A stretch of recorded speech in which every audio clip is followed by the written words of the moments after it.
and a happy new year, and encourage you to shop from local North Carolina farmers, makers, and growers this holiday season. From all of us at iHeart Asheville, I'm Randy Houston, wishing you a Christmas filled with laughter, love, and the magic of the season.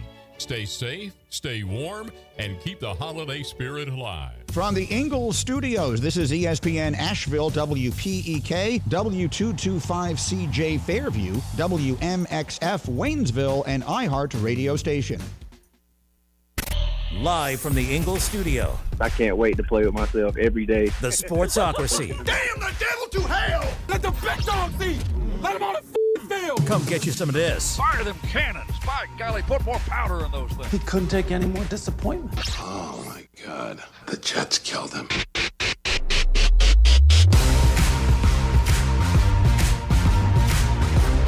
And welcome into the Sportsocracy on ESPN Asheville, 92.9 FM, 880 AM, and 1400. The Sportsocracy, heard everywhere you go on the iHeart Radio app, and we're seen everywhere on YouTube. Just go to thesportsocracy.com, click that live video link, subscribe to the channel. That way you can join us in the chat, and welcome in to a Power Rankings Tuesday! It's the chilliest Power Rankings Tuesday in memory. It is frigid. You should be more of a dude, because it's not that cold. It is freezing outside, and you are from hell if you don't think that it is cold. Well, I've spent enough time in the cold. That's not cold. I'll show you cold. No, thank you. If there's any place colder on this planet, then it should not exist. It is frigid. To the place I belong with. Oh, sorry. Precisely. Anybody wonders why there's so many drugs and inbreeding going on up in West Virginia? It's the only way to stay warm these days. Falafel and fighting and consumption of alcohol. It's the only way to stay warm. That's right. We welcome everybody into the program for this Power Rankings Tuesday. Last night, Monday Night Football. Well, I mean, you got some fireworks out of that game. Yeah, I didn't. I'm not gonna lie. I didn't see the first one to 40 wins last night. Didn't really believe that was coming. No, I didn't either. But here we are as Jameis Winston. I mean, there is no greater gift to the world of the NFL than Jameis Winston. I mean, he gives you great soundbite. Oh, yeah. Right? It makes zero sense. He gives great soundbite, and he sets records constantly. Last night, set a new record. The first quarterback in NFL history ever to throw for 400-plus yards, 4 touchdowns, and 2 pick sixes in one game. He threw 6 touchdowns last night. The only problem is 2 of them went to Denver. And a 41-32 loss. The Denver Broncos are now 8-5 on the season. But did they mean to? Nah, I still maintain not really, but I'm also part of a believer in that whole your record is who you say you are. I am not a believer in that at all. I mean, it's just flat out not true. Is it though? Is it though? Oh, I can tell you 5 teams off the top of my head. You're not what your record says you are. Cincinnati Bengals. The Denver Broncos are one. No, Cincinnati.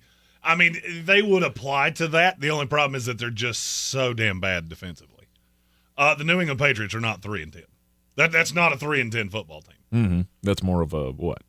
5-8, 5-8, 6-7-ish type team. Okay. If they had not stupidly rolled out Jacoby Brissett for the first handful of games, I think Drake May would have won you a couple of those that you lost. And he would be further along right now. Okay. Yeah, you are who your record says you are. That's a really cute way of saying I can't explain why this is happening, but they are, 8-4 or 8-5, excuse me, whether they should be or not. I ask you this very simple question. What is the ceiling on the Denver Broncos? First round of the playoffs. Is there a team that will make the playoffs in the AFC that they can beat? Probably not. I mean, part of me wants to be a troll and say Baltimore Ravens just to get under Steven Towle's skin, but, I mean, that's what it would take for the for the Denver Broncos to win a playoff game. You get into the first round, and that other team has to have that playoff game. You've played 4 teams that currently would make the AFC playoffs. You're 0-4. and you've lost by a touchdown or more to all but one of them. Mm-hmm. You keep telling me how good Bo Nix is. And look, he has been better than we thought he would be. Do I think that translates to playoff wins? Oh, good God, no. Mm-mm. Last night, to me, was the definition of sometimes you lose even though you win. Because you know what I saw last night? Man, your secondary sucks. Is Levi Wallace even employed? Did they just, nope, you are not allowed in the locker room. You go change at the Mountain Energy across the street. Did they kick him out? Is that what you're saying? Oh, or should they kick him out? I think he was targeted. I think what I saw was he was targeted 6 times. He gave up 157 yards and 3 touchdowns. Wow. I didn't even know he was still in the league. He was playing on the opposite side of Pat Surtain last night, and it did not go well because Jerry Jeudy absolutely annihilated him. Which, speaking of records, let's give it up for old Jerry Jeudy. Most yards in NFL history in your first game against your former team. 234 yards receiving, 9 catches and a touchdown, which I believe it was that coupled with David Njoku's 2 touchdowns that kicked me out of the Scott Fish Bowl Top 1,000. Now, what's funny is that Jerry Jeudy had 235 yards receiving last night. He only had 238 yards receiving the entire time he was with the Denver Broncos. Mm-hmm. It's wild. It's crazy how that happens. If I'm Denver, I have to be looking at the way that I wrapped my brain around Denver. Bo Nix does not turn it over a lot. He plays within the confines of a system. And our defense precludes you from putting up crazy amounts of points. Well, old Jameis Winston III showed up last night and said, oh, no, all you got to do is throw. Just drop back and get anybody but Pat Surtain. I don't care who it is. Until Jaquan McMillan showed up, and that didn't go so hot. Okay. Denver's a cute story. Mm-hmm.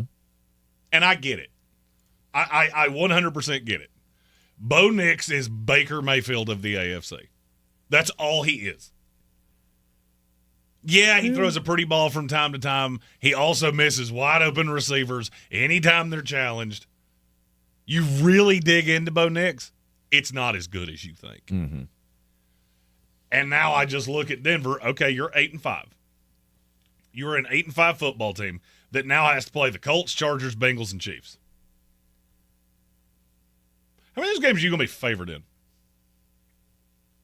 Oh, I would say they'd be favored in 2 of those games. Probably Indianapolis and Cincinnati. I will be shocked. No, that's Cincinnati's on the road. Yeah. So they'll probably be a 2-point dog. I will be shocked if they are more than a field goal dog against Indianapolis. I have not checked the number this morning. I don't know what it is. They were only a 6-point favorite last night, and they barely covered that. Mm-hmm. Sorry, I'm trying to find it here on the old I've got it. DraftKings Sportsbook app. It's here somewhere if I could. I don't see that one on the board yet. It is not on the board. Interesting. They're still trying to figure out where they want to put that number. You said you'd be surprised if it was, any more than a field goal? Oh, that's because it's in 2 weeks. Oh, that's right. They're on a bye this week. They have that stupid, My ridiculous bad. week 15 bye. Oh, yeah. Yeah. Okay. So they're on a bye this week. So when they play Indianapolis, I would imagine they'd have to be a 6-point favorite. Indianapolis better than Cleveland? Because Denver was a 5.5-point favorite going into last night. If they are, it's marginal. Your hatred of the Colts, it borders on absolutely moronic sometimes. The Cleveland Browns are not good. Mm-hmm. There is a significant difference between the two. Oh, okay. I mean, one of them's 2 games out of the playoffs. One of them got eliminated, I think, in October. Mm-hmm. I'm just saying, all right, Denver's sitting here at 8-5. Would it be out of the range of possibility that this team goes 8-9? Because I don't think it is. No. It's not out of the range of possibility, but I highly doubt it. I would not be willing to wager on that. I feel like this team Probably going to end up 9-8. You're going to end up as the 7 seed in the playoffs. 9-8's probably not getting you into the playoffs. In the AFC? 9-8's probably not getting you into the playoffs because look at who all their losses are to. Every loss Denver has right now is against the AFC. They don't have a game left against the NFC. Mm-hmm.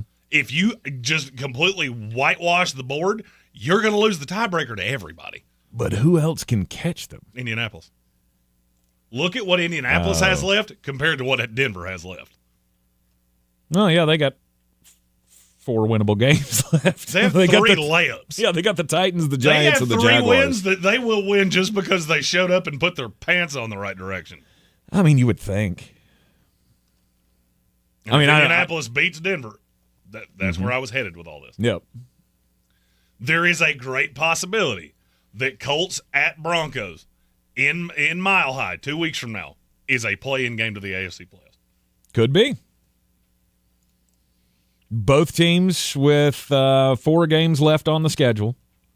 One of them has to play 3, well, I'll say 2 really good teams. And one that can score a mess of points, and you're coming in with Bo Nix. Right, and one really good offense. And the other team just has to make it through 3 of the bottom bottom 6 in our power rankings this week. Mm-hmm. I got 3 of those coming up after they have to play Denver in 2 weeks. Now, here's the funniest part of this. No matter which one of you makes it, all you are is a lamb to the slaughter. Yes. Because you're either going to play the Pittsburgh Steelers in Pittsburgh, Baltimore in Baltimore, Kansas City in Kansas City. They will all kill you. Yes. In Kansas City, the score will be close, but the game won't. I would have said that the Pittsburgh game might be, the biggest assault on playoff football eyeballs ever. However, for sure. I don't know. I mean, this past week, they both scored over 40 points. So when they get together, they probably aren't going to score a third of that. But well, I mean, yes. I don't think Denver scored 41 points. Yes. You are correct in that. Mm-hmm. They scored 41 points, and 14 of them were on the defensive side of the ball. Mm-hmm. Don't think you can plan on doing that all that often. No, and you can't. just gave up almost 500 yards passing to Jameis Winston. Mm-hmm. What do you think Russell Wilson's going to do to you? What do you think Joe Burrow's going to do? What do you think Justin Herbert's going to do? What do you think Pat Mahomes is going to do? Because Jameis just walk you to the playbook of, hey, just go. Just whatever it is. Wow. You play YOLO football against this team for 60 minutes, it will fare nicely. Somehow Pat Mahomes is not even going to report to the stadium for that game, and Kansas City will still win by 2. Eamon Report went one step further than I did. He said if the Colts beat the Broncos, I could see the Colts still in the AFC South. That might be a little far for me, but I get how you got there. I don't know. Who's left on the Houston Texans schedule? They play the Dolphins 2 weeks from now. They're another one that's on a bye this week. Mm-hmm. Are there 43 teams on a bye this week? 6 of them. Ugh. I was just reading the email from the Scott Fishbowl this week that was, congratulations. This is a wonderful week when the quarterfinals are coming up, that there's 6 teams on a bye this week after everybody played last week. The remainder of the Titans schedule, they play the Dolphins at home this week, at the Chiefs, Ravens, at the Titans. Well, you're losing 2 of those at least. Well, the problem for the Colts is that they beat you twice. So you don't just have to catch them; you have to pass them by a game, and I don't see a path that's going to happen. Well, I mean they lose 2 of those, that puts them at 9-7, and if the Colts win 10-7, if they lose 2, and the Colts can't be any better than 10-7, and Houston wins tiebreaker. Okay, yeah, that's where that one dies on the vine for me. But I easily could see a path. That Denver team doesn't look like a playoff team to me. They look like the average-sized kid that beats up on the small kids, and then they see the big boy and go, oh, diddle, and piddle in their pants and run away. And it's hard to argue because they haven't beat a team worth a damn at all this year. Show me the lie in what I just said. You beat the NFC South. They beat the Tampa Bay Buccaneers. Bad. New York Jets. Bad. Las Vegas and Raiders. by the way, that Jet game, you had a horseshoe crammed so far up your keister that you could taste it. Greg Zuerlein. Missing the field goal. It's the only reason that you won the game. After the Raiders, you beat the Saints. You beat the Panthers. You beat the Falcons. The Raiders again. And now you've beaten the Browns. Huzzah. Congratulations. How many of the teams you just said are in the top 15 of our power rankings? Not a one of them. Not a one of them. No. Not a one. They ain't a one of them. It's in the top half of the league. Spoiler alert for Falcons fans. Well, there is one. Spoiler alert for Buccaneers fans. Oh, yeah, that's right. I apologize. Sorry, Bucks. Shorted you a couple of spots. You've done nothing. Denver is the definition of a paper tiger. They're the Indiana Hoosiers of professional football. And, I mean, I hate to break it to you. This is not hard. When you watch this team on tape, I look at them and go, my God, a good quarterback could kill you. A good quarterback will absolutely obliterate you. Mm-hmm. And you're going to face Oh, by the way, if you don't three believe of me, those coming go up. back and watch the Baltimore tape, which was only a month ago. I mean, and now you're going to have to shield your eyes and watch it like a little kid watching a horror movie where you just go. That was the game where Lamar Jackson had 3 incomplete passes the entire game. Threw for 280 yards and 3 touchdowns. And they won 41-10. Which you got a chance of, getting some payback. Or at least trying to make that look competitive in the first round of the playoffs. Who knows? Maybe if that Baltimore cloud keeps hanging over them in the playoffs, maybe you can snake one. But you need a miracle. It's the only way the Denver Broncos are winning a playoff game. Same thing with whoever wins the NFC South. It's the only way you're winning a playoff game is if you luck into one. The funny part of last night is that all I could think about as I watched it is, man, it's really funny that this is where people will – a lot of the – Denver hasn't played a ton of primetime games. Mm-hmm. This is where the country on the whole will see Bo Nix. And the irony is they're playing this game against the Cleveland Browns, which if you look at them just 7 years ago, that's where you're headed. You had Baker Mayfield on a rookie deal. It was really impressive until it wasn't. This Bo Nix thing's not going to age well. And you can say I'm one of those that, I don't want to be wrong. I don't want to. There's no growth to him. Right. The problem is he's already 28 years old, and he's already 25. Right. He's already reached at least part of what his ceiling can be. The prime for a quarterback is it usually starts right now, right? Yes. Right about 25 until 29? Does that stretch into 30, 31? No, it usually stretches a little further than that. So the best that Bo Nix can be is not far off. You wouldn't think. Could he be a little bit of a late bloomer? Maybe. I mean, hell, we thought he was atrocious when he was at Auburn. Then he transferred schools and ended up sticking around for another 8 years. And eventually he became a really good college football player. And so he's already an aged rookie. And I think he's so close to his ceiling already that you got to build a team around him to make this work. You want to hear the most damning thing you'll ever hear about Bo Nix? Yes. Bo Nix's birthday is Febtober. Feptember? I love Feptember. I don't know if I was going Feptember or Feptober, but I know it wasn't February. It's February 25th of 2000. That tickled you. Sorry, my brain was one of those, the jokes in my brain kept going and got me tickled again. Bo Nix's birthday is February 25th of 2000. Mm-hmm. Trevor Lawrence's birthday is October the 9th of 1999. There you go. He is in his 4th full season in the NFL. He is 4 months younger than Bo Nix. Mm-hmm. Or 4 months older than Bo Nix, excuse me. Right. There's just not a lot of growth here. I mean, and I get it. Denver fans, and they're inundating me every time I talk about Bo Nix. This is Jordan Love all over again. Oh, okay. You signing up for that? Because I'm not so sure you should be.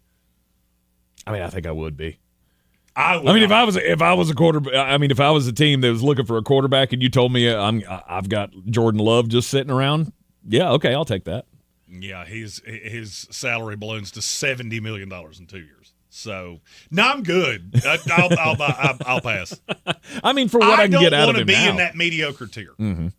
Because I'm just looking at every one of these guys going, okay, name me the mediocre quarterback that has a snowball's chance in Atlanta of winning Super Bowl. Jordan Love. You used he's probably the snowball's chance closest in Atlanta. You use that really liberally. I mean, he's probably the closest to a mediocre-ish quarterback. I mean, I'm not trying to call him mediocre. I'm just saying, like, on the scale, he's, like, right there. Is he elite? No. Then he's – you call him good, you call him mediocre, you can call him average. I know, it sounds bad. Those three things are neighbors with each other. He's high-class mediocre. How about that? So he's the Arby's of the NFL. Right, exactly. Awesome. Exactly. Sorry, Arby's, you got shaved there. You shouldn't have. You're delicious. Yeah, I do. You give us roast beef sandwiches sometimes for like 43 cents a piece. Oh, it's so good. So good when that happens. Yeah, so Denver Broncos 8-5. They're on the track to make the playoffs here.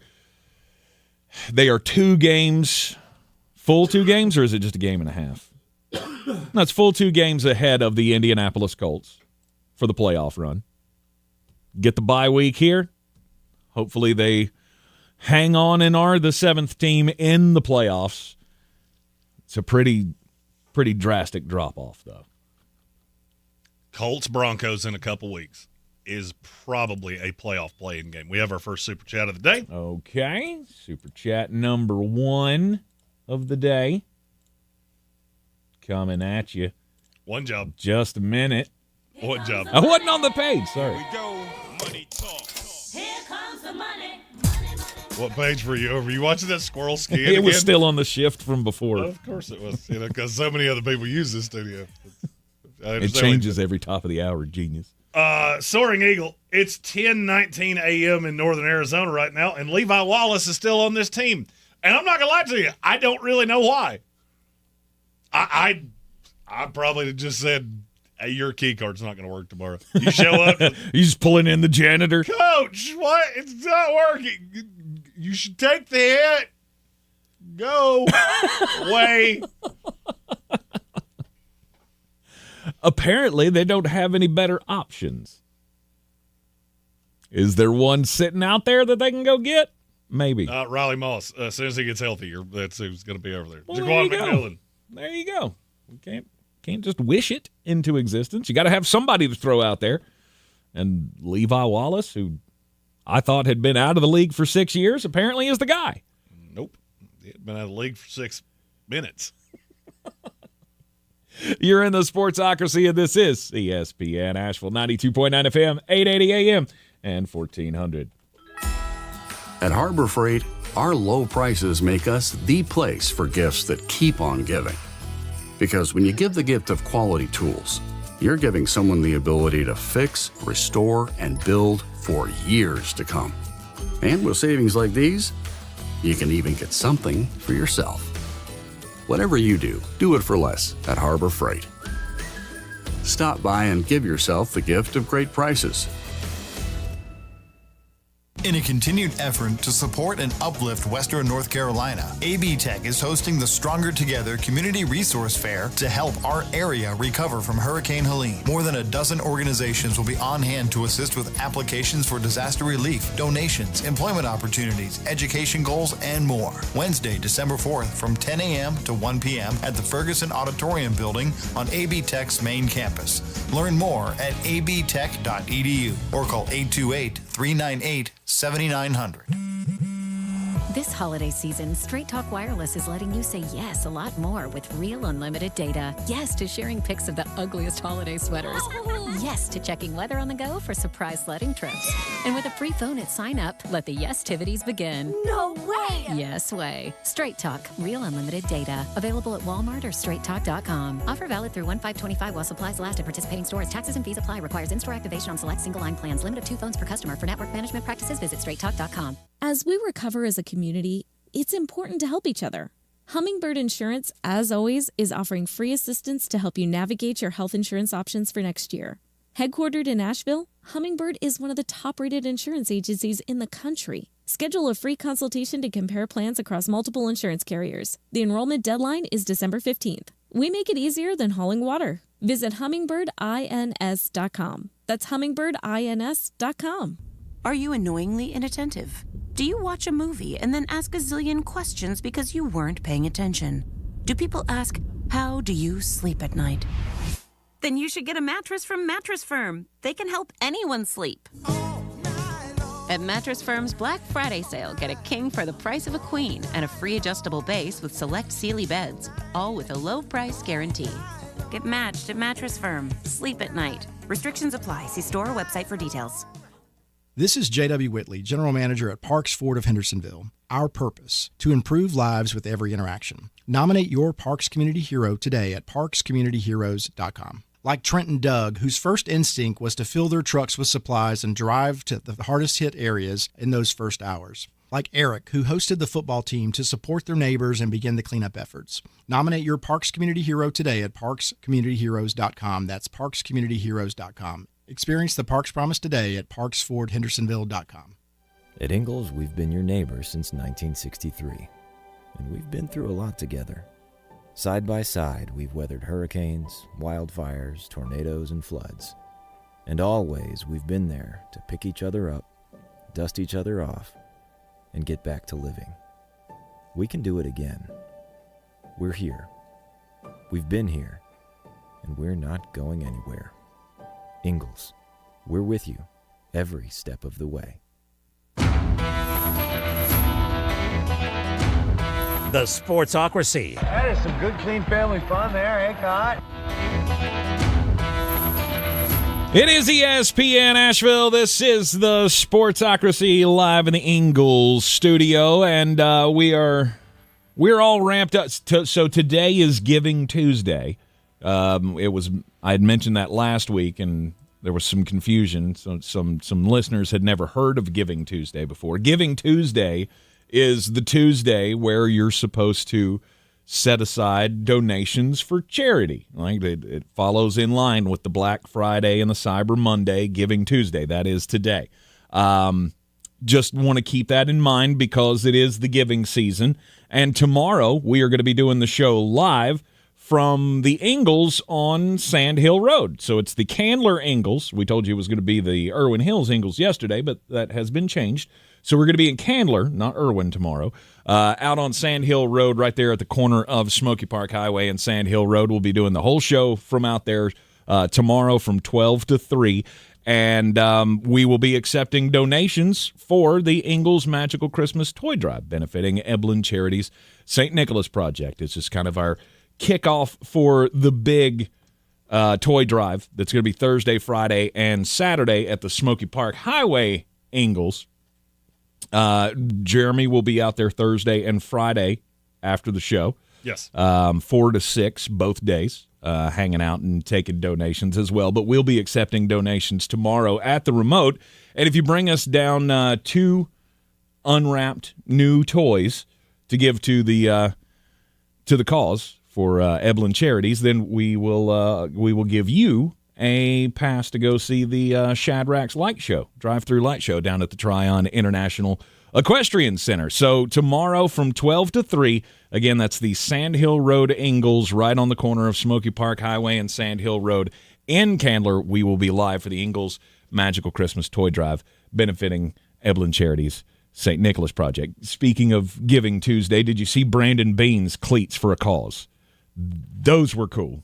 Brandon Bean on the Sunday night game wore Manna Food Bank and Brother Wolf shoes. So apparently the Beans obviously came from the Carolina Panthers organization. Brandon Bean is a North Carolina native, and he was wearing the cleats for a cause, Manna Food Bank on one foot and Brother Wolf on the other. It's always cool just to see people reaching out, trying to keep us in the frame of mind of everybody, so we don't get left behind with the Hurricane Helene recovery efforts. I believe all of those shoes, by the way, are up for auction on the NFL website.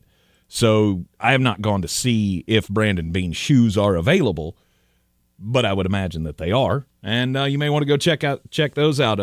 They showed up a picture yesterday or on Sunday during the games as well of somebody wearing some Mountain Strong cleats, but I went to the website and I couldn't find them. Yeah, I can't. I looked for those as well. I was going to buy them. I was going to at least put in a bid or look to see what the bid was and see if I could get enough people together to go in on them with me because I'm cheap as hell.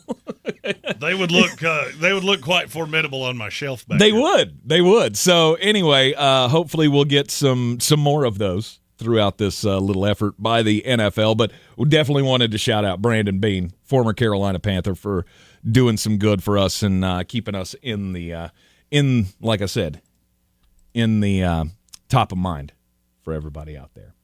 You're in the Sportsocracy. This is ESPN Asheville, 92.9 FM, 880 AM and 1400. We'll take Superstore is committed to offering you professional service and a great experience. Shop online at appletreesuperstore.com and in person, I-26 and Airport Road, Asheville. Hello, everybody. This is Dave with Allegra Asheville, wishing you a joyous holiday season filled with laughter and endless celebrations. As the holidays approach, may your days be merry, your spirits high, and your heart full of joy. From all of us at AirVent Exteriors, we send our heartfelt wishes for a peaceful holiday season filled with joy and renewal. May this season's spirit bring warmth and hope that carries into the new year and beyond. The PayPal app has amazingly low prices for holiday shopping. Get cashback offers in the app, and when you use the PayPal debit card, PayPal stacks 5% more in the monthly category of your choosing on up to $1,000 in purchases. Don't just pay. PayPal. Summit Dental believes that success is defined by the quality of care and not by the number of patients seen. If you're looking for a different dental experience or you're new to town, call Summit Dental. Dr. Reinhardt and his staff pride themselves on a personalized approach to dental care and to building relationships with their patients. Expect complimentary benefit pre-checks that detail any insurance estimated out-of-pocket costs before you visit, and close attention to your comfort during that visit. Summit Dental.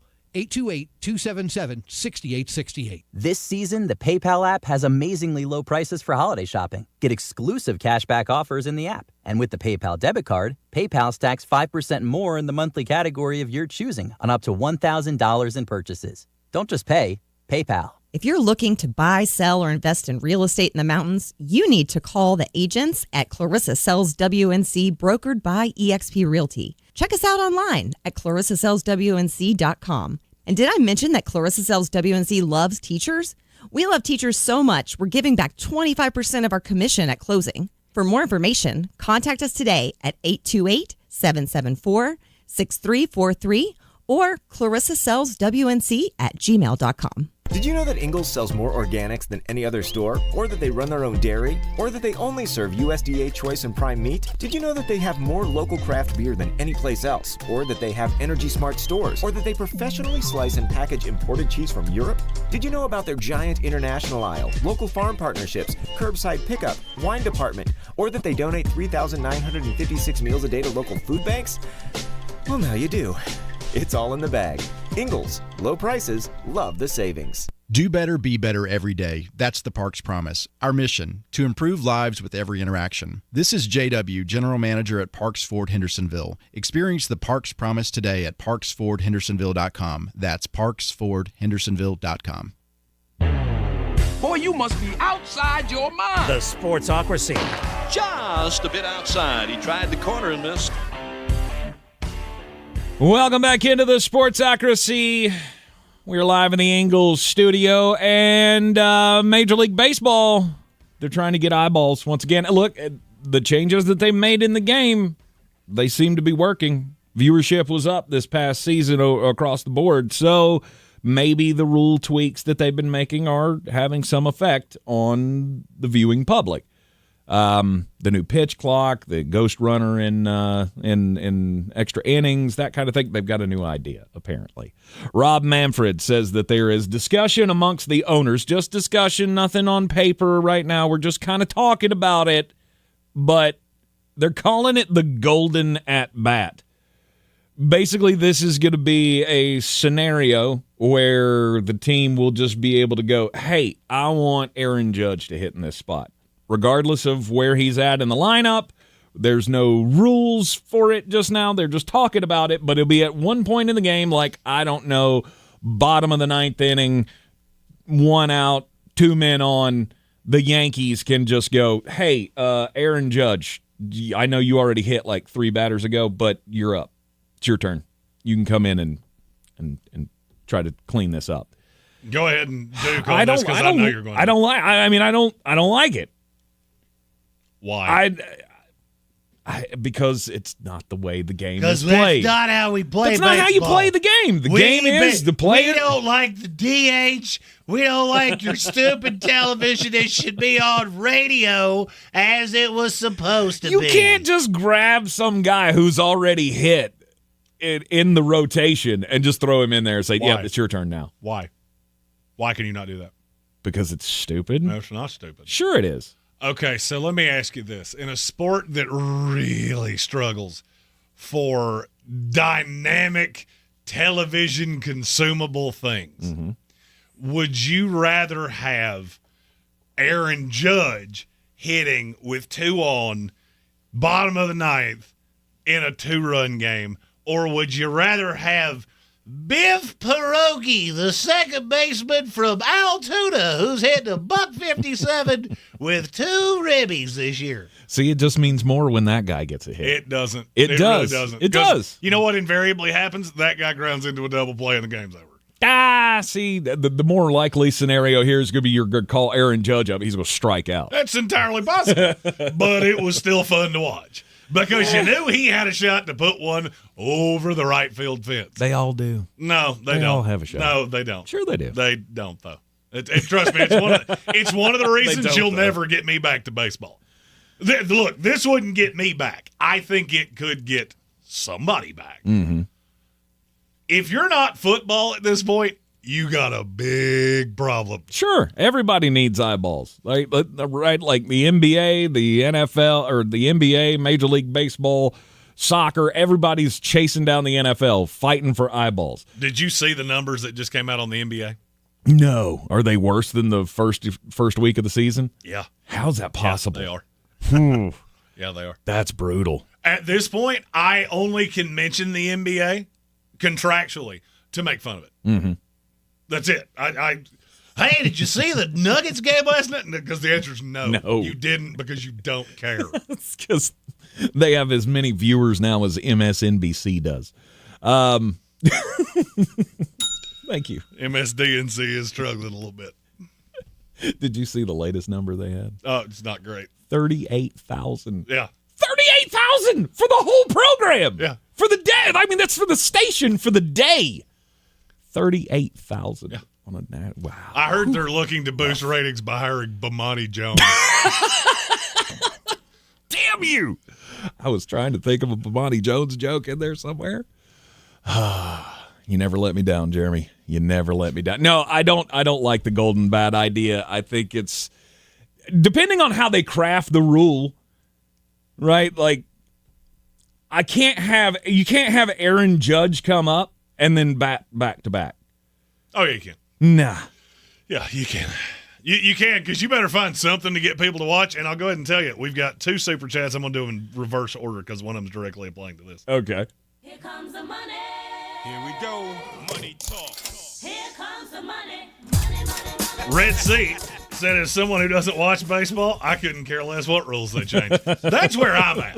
You can tell me that the Spice Girls are coming out to throw the 7th inning stretch. I don't care even a little bit. Mm-hmm. Clearly, because they don't throw things in the 7th inning stretch. I don't care.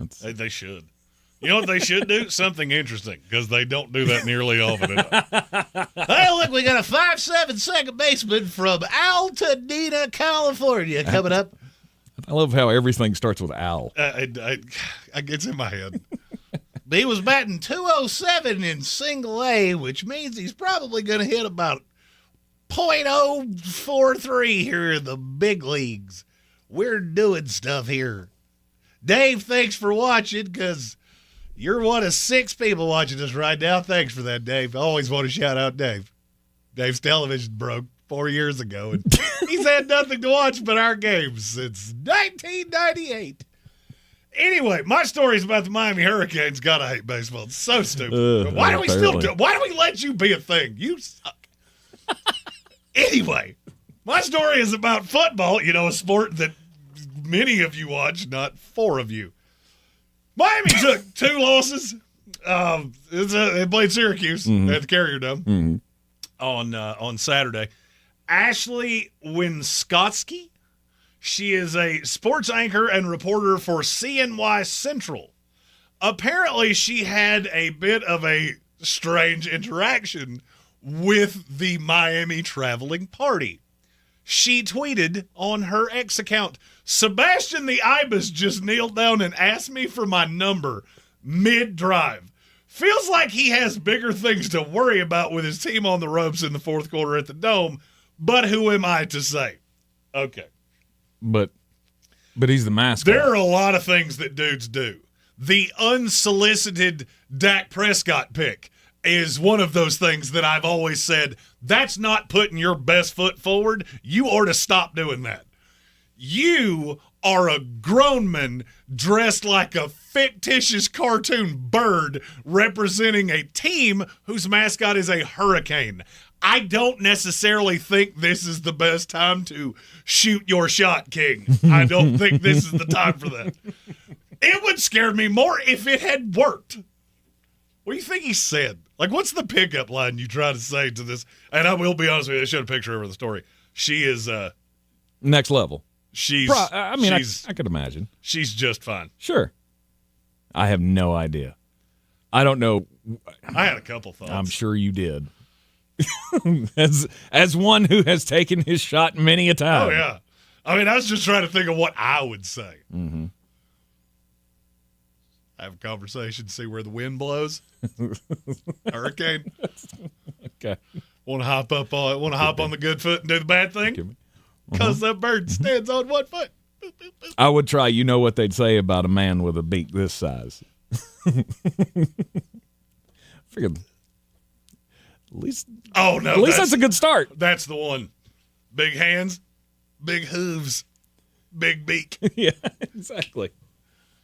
Let me get them digits. Well, you know what he probably said? Hope you got a big trunk because I'm putting my bike in it.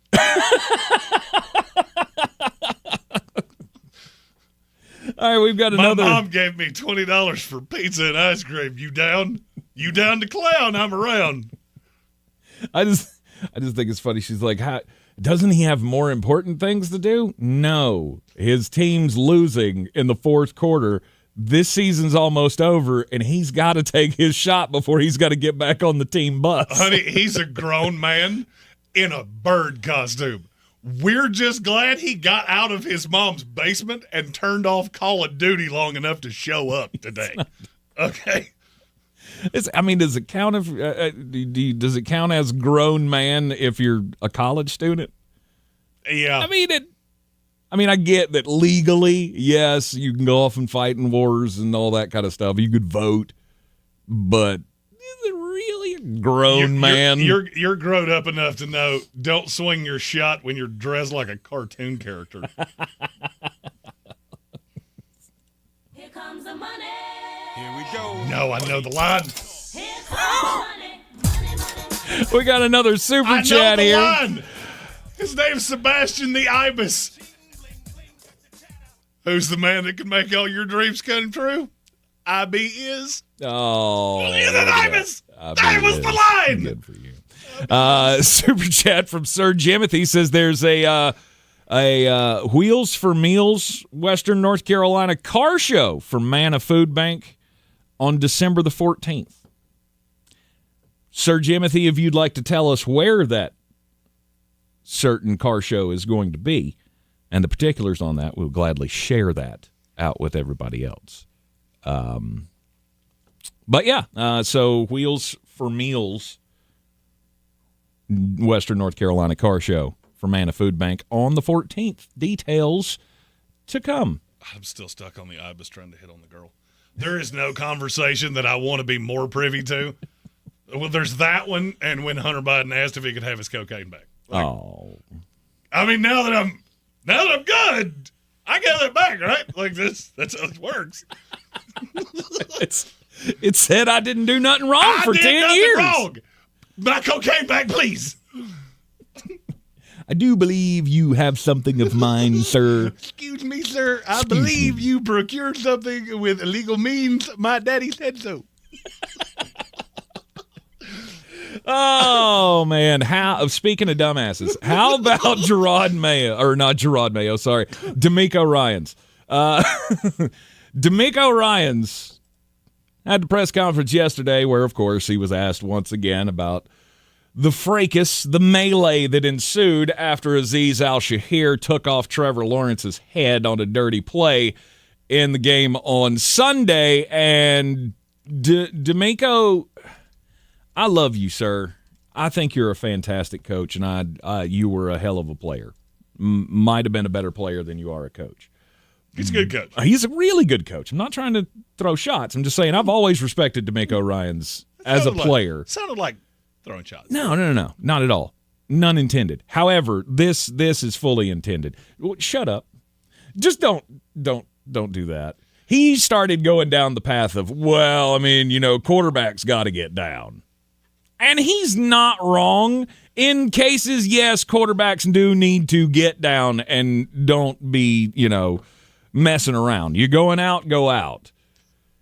But this is not one of those cases where you bring that up. This is one of the most blatant cases in the last few years that we've had of a dirty play, a dirty hit on a quarterback who is fully surrendering. I just feel like it's a bad time to throw that out there because it makes it kind of seem like you're saying that's okay, and it's not okay. There are certain things that, whilst they may be accurate, there is a time and place to say them. Precisely. I could ask you, as we sit here doing a sports talk show full of dumbassery, I could ask you if you had a stick of gum. If I asked you that while we were standing over a casket at a funeral, all of a sudden that question seems rather inappropriate. Yes, it does. Now, Demeco, here's the thing. He's not wrong. And unfortunately, I've been warning about this for probably a full year now. Of if you keep letting quarterbacks do these cute little shifty things where they take this rule where you cannot touch them and they fake the slide or they slow down and then they speed up, or Caleb Williams against the Lions, he runs to the sideline and then he jets back and Jack Campbell tried to cripple him.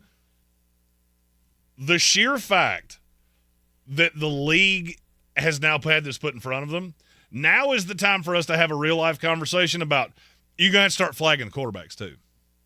Or this will keep happening. I agree. If you keep allowing guys to get by and skirt the rules with this, you can't hit them, they're down as soon as they start sliding, okay, the next time one of them slows down, 15-yard penalty. That's the only way you're going to stop this. Mm-hmm. It's the only way, because these defensive guys, it just happened against Carolina a couple weeks ago with Kansas City. Pat Mahomes acts like he's running to the sideline. Guys are afraid to hit him because all he's got to do is kind of step towards the sideline. He skirts down the sideline for 25 more yards. Mm-hmm. Quarterbacks at this point are the most lethal runners in the game because you can't touch them. I hate leaving stuff up to refs, right? With the horrid officiating that we have on display in this league week after week, I hate to leave stuff in their hands, but maybe this does have to be sort of an objective call here. When the quarterback is outside the pocket scrambling, the ref just gets to call it dead. Right, whenever the ref sees the quarterback making the move to slow up or get out of bounds or whatever, when the ref decides the play is over, then he can call it dead. Is that a good compromise? I don't love giving the official more things to screw up. I don't either. But at some point we have to figure this out, because I understand where defensive players are coming from when they say, I don't know, there's nothing I can do, I'm flagged for everything, everything is over the top. I'm not saying in this case. Today, the NFL came down and suspended Azeez Al-Shaair 3 games. Oh, we have a super chat saying that very thing. Okay. Here comes the money. Here we go. Money talk. Here comes the money. Eamon report. Al-Shahir suspended 3 games. Is the suspension justified? Is it too long, too short? I think it's justified. I think I think this winds up. I said 2 games yesterday. Mm-hmm. He is appealing this. I have a funny feeling this is going to get brought down to 2. The only thing that I would say about that is it's the fact that this isn't the first time, right? He is considered a habitual offender at this point. Never been suspended before. He's never been suspended before. Okay. How many personal foul penalties does he have? Don't care. Like this? Never been suspended before. I mean, the suspension part doesn't. I mean, it is evidence for him, yes. But if this is a guy that has this problem over and over and over again, which I've seen a lot of replays that show he has done this a bunch. He is a bit of a reckless player. I don't think he is a malicious player. Mm-hmm. Malicious or not, at some point you have to crack down on this. Who was the guy that just got kicked out for that? Who was the player that there was a player earlier this season from the Broncos, wasn't it, that got suspended for several games for this? And it's Kareem Jackson. Kareem Jackson. Kareem Right. Jackson, comparing those two, Kareem Jackson's been doing this for 12 years, 10 years. Mm-hmm. I'm not saying it's the same. I'm just saying this is still fresh in the NFL's mind. It's always fresh in the NFL's mind and has been ever since they started with the Tom Brady rules. Right, ever since they found out, or ever since they decided, well, we need to start protecting our quarterbacks more, and they started doing the boop rule and all that. Like, I know it's gotten out of control. Well, and we've kind of pulled back on that a little bit. We've seen less of there has to be intent. Look, you got guys playing at Mach 5 out here. The Shahir hit, it looks really bad. Yes. When you break it down frame by frame, it's not nearly as bad. By the way, for all of you that are saying he used that arm brace as a weapon, tell me you've never put one of those on your body without telling me you've never put one on your body. You hit that thing against a helmet, it's going to hurt you way worse than it's going to hurt them. Oh, the little brace he had on his elbow it's or gonna his hurt forearm. You way worse than it's going to hurt them. Yeah. Now, I didn't think that he was intentionally trying to club the guy or anything, although it was one of those moments where I know it's a bang-bang play, but it was quite obvious that this ginormous quarterback is giving up. He's sliding to avoid the hit. You have to be able to look at this and go, this is Trevor Lawrence, who's been hurt a lot of this year, and he's probably not going to make that little move. You do have to have that in your head. Yes. My argument is there is absolutely nothing that can happen to offensive players that lead to a 3-game suspension. I do not know how much Azeez Al-Shahir makes per game, but that's a pretty substantial fine because that's 3 game checks. There's nothing that happens to offensive players that's even in the ballpark of that. No.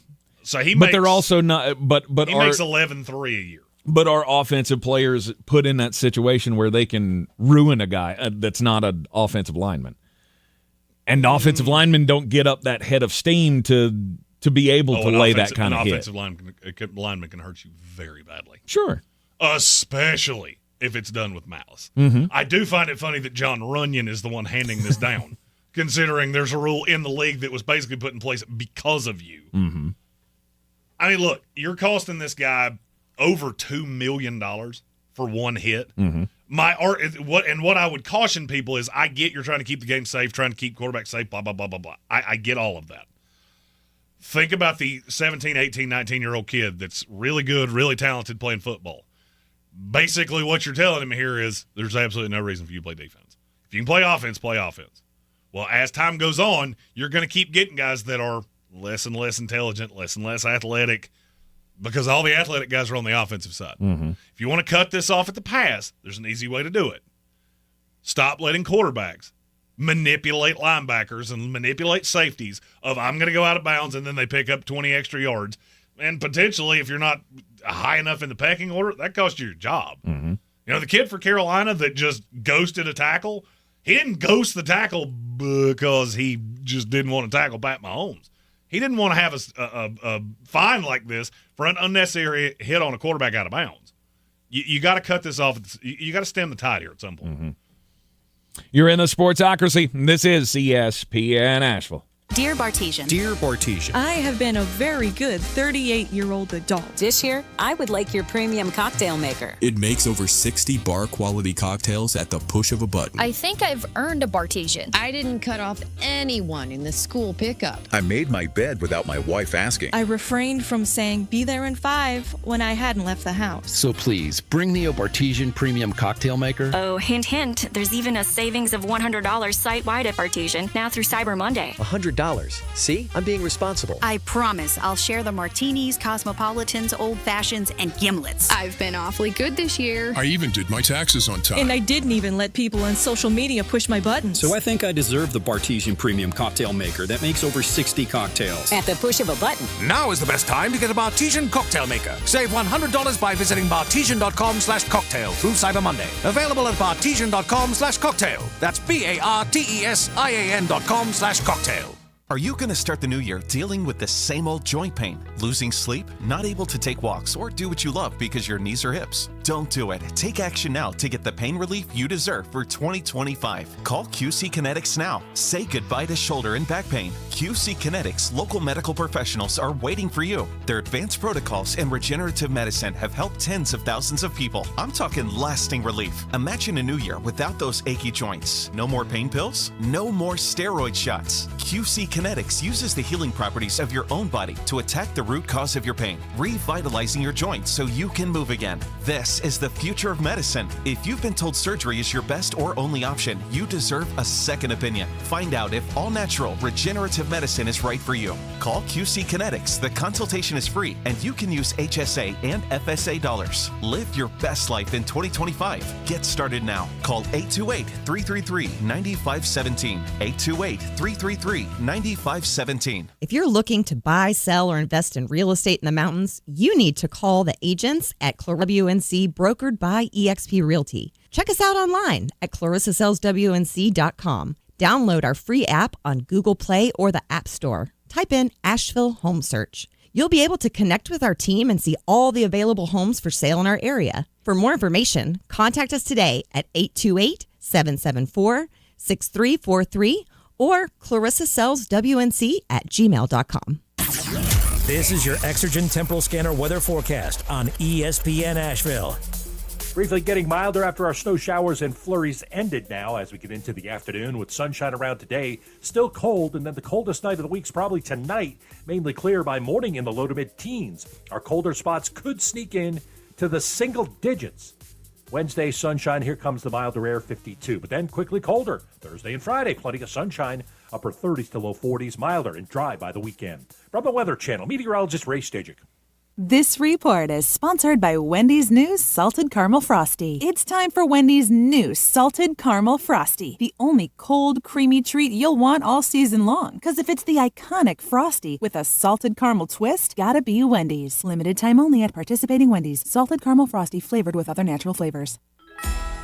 At Harbor Freight, our low prices make us the place for gifts that keep on giving. Because when you give the gift of quality tools, you're giving someone the ability to fix, restore, and build for years to come. And with savings like these, you can even get something for yourself. Whatever you do, do it for less at Harbor Freight. Stop by and give yourself the gift of great prices. WWNC.com. With live, local breaking news. And the latest weather and traffic updates. It's the website preferred by 9 out of 10 people who want to know what's going on. News Radio 570, WWNC.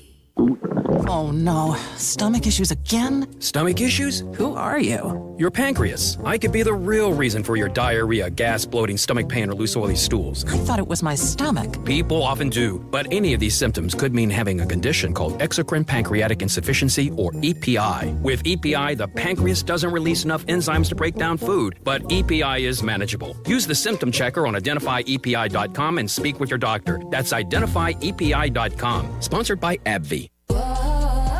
My friends swim no matter the season, but my moderate to severe plaque psoriasis can sometimes take me out of the moment. Now, thanks to Sky Rizzy and clear skin, count me in. With Skyrizi Risankizumab Riza, a prescription-only 150 milligram injection for adults who are candidates for systemic or phototherapy. 3 out of 4 people achieve 90% clear skin at 4 months. Don't use if allergic to Skyrizi. Serious allergic reactions and an increased risk of infections or a lower ability to fight them may occur. Before treatment, your doctor should check for infection and tuberculosis. Tell your doctor if you have an infection or symptoms such as fever, sweats, chills, muscle aches, or cough, or if you plan to or recently received a vaccine. Thanks to Skyrizi, there's nothing on my skin, and that means everything.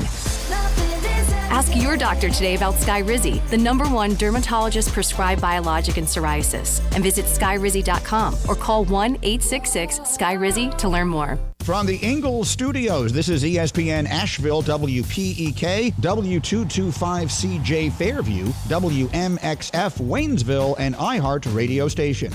The Sportsocracy. Oh, Me up, man. I love it. Say it one more time. The Sportsocracy. Shake it back! Beer City's best sports talk. It is gross. Just earlier. They are mature, actually. You just have to get to know them better. Your lunchtime dose of dumbassery. Live from the Ingalls studio.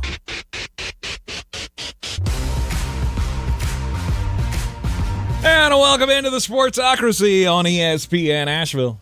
92.9 FM, 880 AM, and 1400. It is a... Oh, no.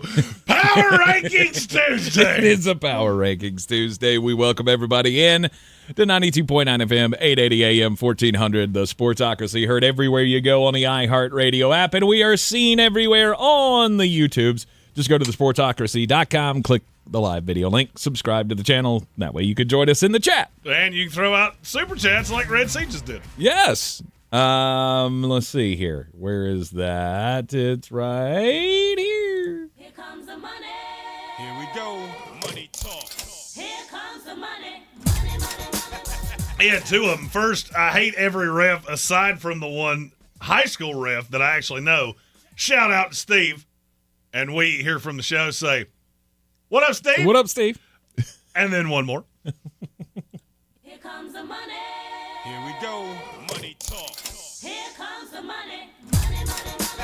This one also from Red Sea that said, outside opinion, the point that Jeremy just made could apply to Travis Hunter this year. Could be a phenomenal corner, but will probably play more offense. I have asked a lot of people around the league how they project Travis Hunter, and it's going to be a lot like he's been used at Colorado, which is, on obvious passing downs, he'll come in almost like a reverse nickel, where you have a guy that comes in and plays on the outside against the #1 receiver on a team, but doesn't necessarily play the run downs. Now, there are obviously ways to scheme against that. You take your best corner off the field. It makes it more likely I'm going to throw him first down but still. I think he will play both ways in the NFL, and he should. Yes. He's that good. He absolutely should. He's not as good a corner as Charles Woodson was. Mm-hmm. He's in the ballpark. I think he's the best corner in this class. Mm-hmm. Him or Will Johnson. If you took the receiver away, I'm not sure that I wouldn't take Will Johnson over him. But it's still very close. They're 2 of the higher rated corners I've ever had. I was reading the other day, I think it was PFF grade I was reading, and he's like number 4 in corners and number 3 or 6 or something. He's in the top 10 as wide receiver. Yeah, he's real good at football. Insane. And I don't know how you can't get away from that. No. Right? You have a guy that's that good at both things, you have to use him for both. For sure. You talk about somebody who can set a new record. Which I feel like he would be a great replacement for DJ Bum Reed, who now apparently can't cover anybody. We need you at the New York Jets. Lose. Just lose. Just lose. What happened? DJ Reed was like your little boyfriend there for a while. You ever heard the phrase, he got a little too big for his britches? Which is saying a lot because I think he wears a 26 long because he's about 5'4". He gets penalized a lot. Robert Saleh went away, and I think he took DJ Reed's talent with him. There it went. Bye, Coach. I'll see you wherever you land because you're the only one that can make me good. And he killed Sauce Gardner's before he even left the building. No, Sauce just quit. Oh, is that what that was? Yeah, Sauce is like a hollandaise at this point. Yeah, you're still a Sauce, but you're the bad one. And he's not a fan of the hollandaise. Okay. What even is hollandaise sauce? I'm not real sure. I don't know what flavor that's supposed to be. I No, know it it's like yeller. It's like a yeller sauce. I know it's got eggs in it, which I'm not real fond of. I love a good eggs Benedict. Egg yolk, melted butter, and lemon juice. Usually seasoned with salt and either white pepper or cayenne pepper. All those things sound good, but they're not a sauce. I don't need egg sauce. Just make me an egg, and I'll put some hot sauce on it, and we're good. That's a completely different flavor profile from hollandaise sauce. Egg, cayenne. Egg, hot sauce. Same profile. Okay? I got the palate of an 8-year-old. Don't judge me. Clearly. It is the Week 14 Power Rankings here in the Sportsocracy on ESPN Asheville. Get your thoughts in on the YouTube chat. We start at the bottom as always. Number 32. Die Jacksonville Jaguars. Well, yeah. I mean, you were bad before, and now your quarterback is concussed. So I don't like your chances of moving out of this spot. I get we could have flipped a coin between them and some of the other teams at the bottom of the league, but it's the fact that there are fewer positives to your team than the other team that comes in at number 31. Well, the thing about Jacksonville that I will give you a reason to be a little hopeful. You're going to have the number one pick in a draft that has, at best, two quarterbacks. I do believe there is a chance that Jacksonville just gets a bounty of picks to trade out of one for somebody to come and get Shedeur Sanders. I know they would love to have Travis Hunter. I would be looking at this roster going, the amount of draft picks that I can get to fill this roster out is better than one player, even if that player plays two positions. But are they smart enough to do that? I do believe they're going to clean house from the top down. I've asked a lot of people around the league how that's going to go, and nobody can figure out a way Trent Baalke keeps his job. Good. Good. I mean, good. At number 31. The Las Vegas Raiders. See, like they're kind of the same team. It's just there are less positives to the Jacksonville Jaguars. Mainly, you don't have Max Crosby. Well, I mean, and that's true. The Raiders to me feel a long way away. And I look, Aiden O'Connell was good against the Chiefs.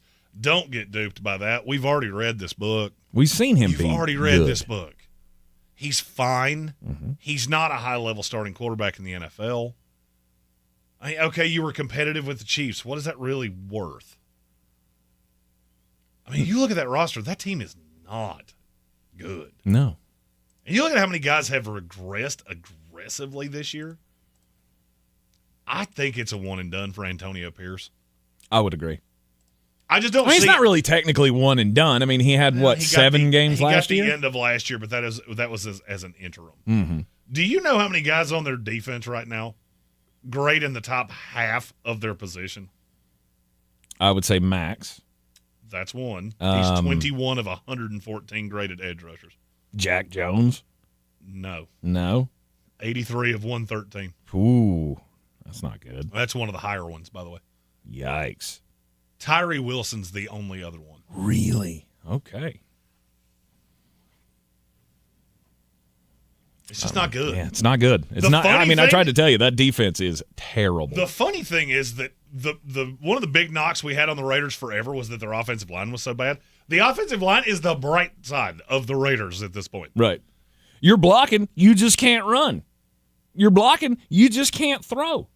If they wound up with a number one pick, Shedeur Sanders, and then you get a receiver, and there are a lot of them in this class. You can throw to Brock Bowers. We'll give you football. that. Jacoby Myers is good, too. Yes, I would agree with that. You need a quarterback. You need a lot of pieces. You're going to get a chance to do that in the draft. Well, you'll at least get a chance to take your quarterback picking at the top of the draft. Number 30. We're going to do 30 and 29 together. Okay. The New York Football Giants. And number 29. The New York Football Jets. Oh, bad times in Gotham.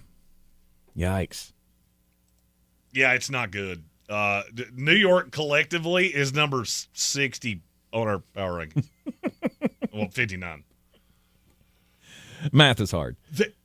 These are just two. I don't think I've ever seen two teams so similar and so different at the same time. The Giants have no players. It is mind-boggling to me how a roster could atrophy to this point. Mm-hmm.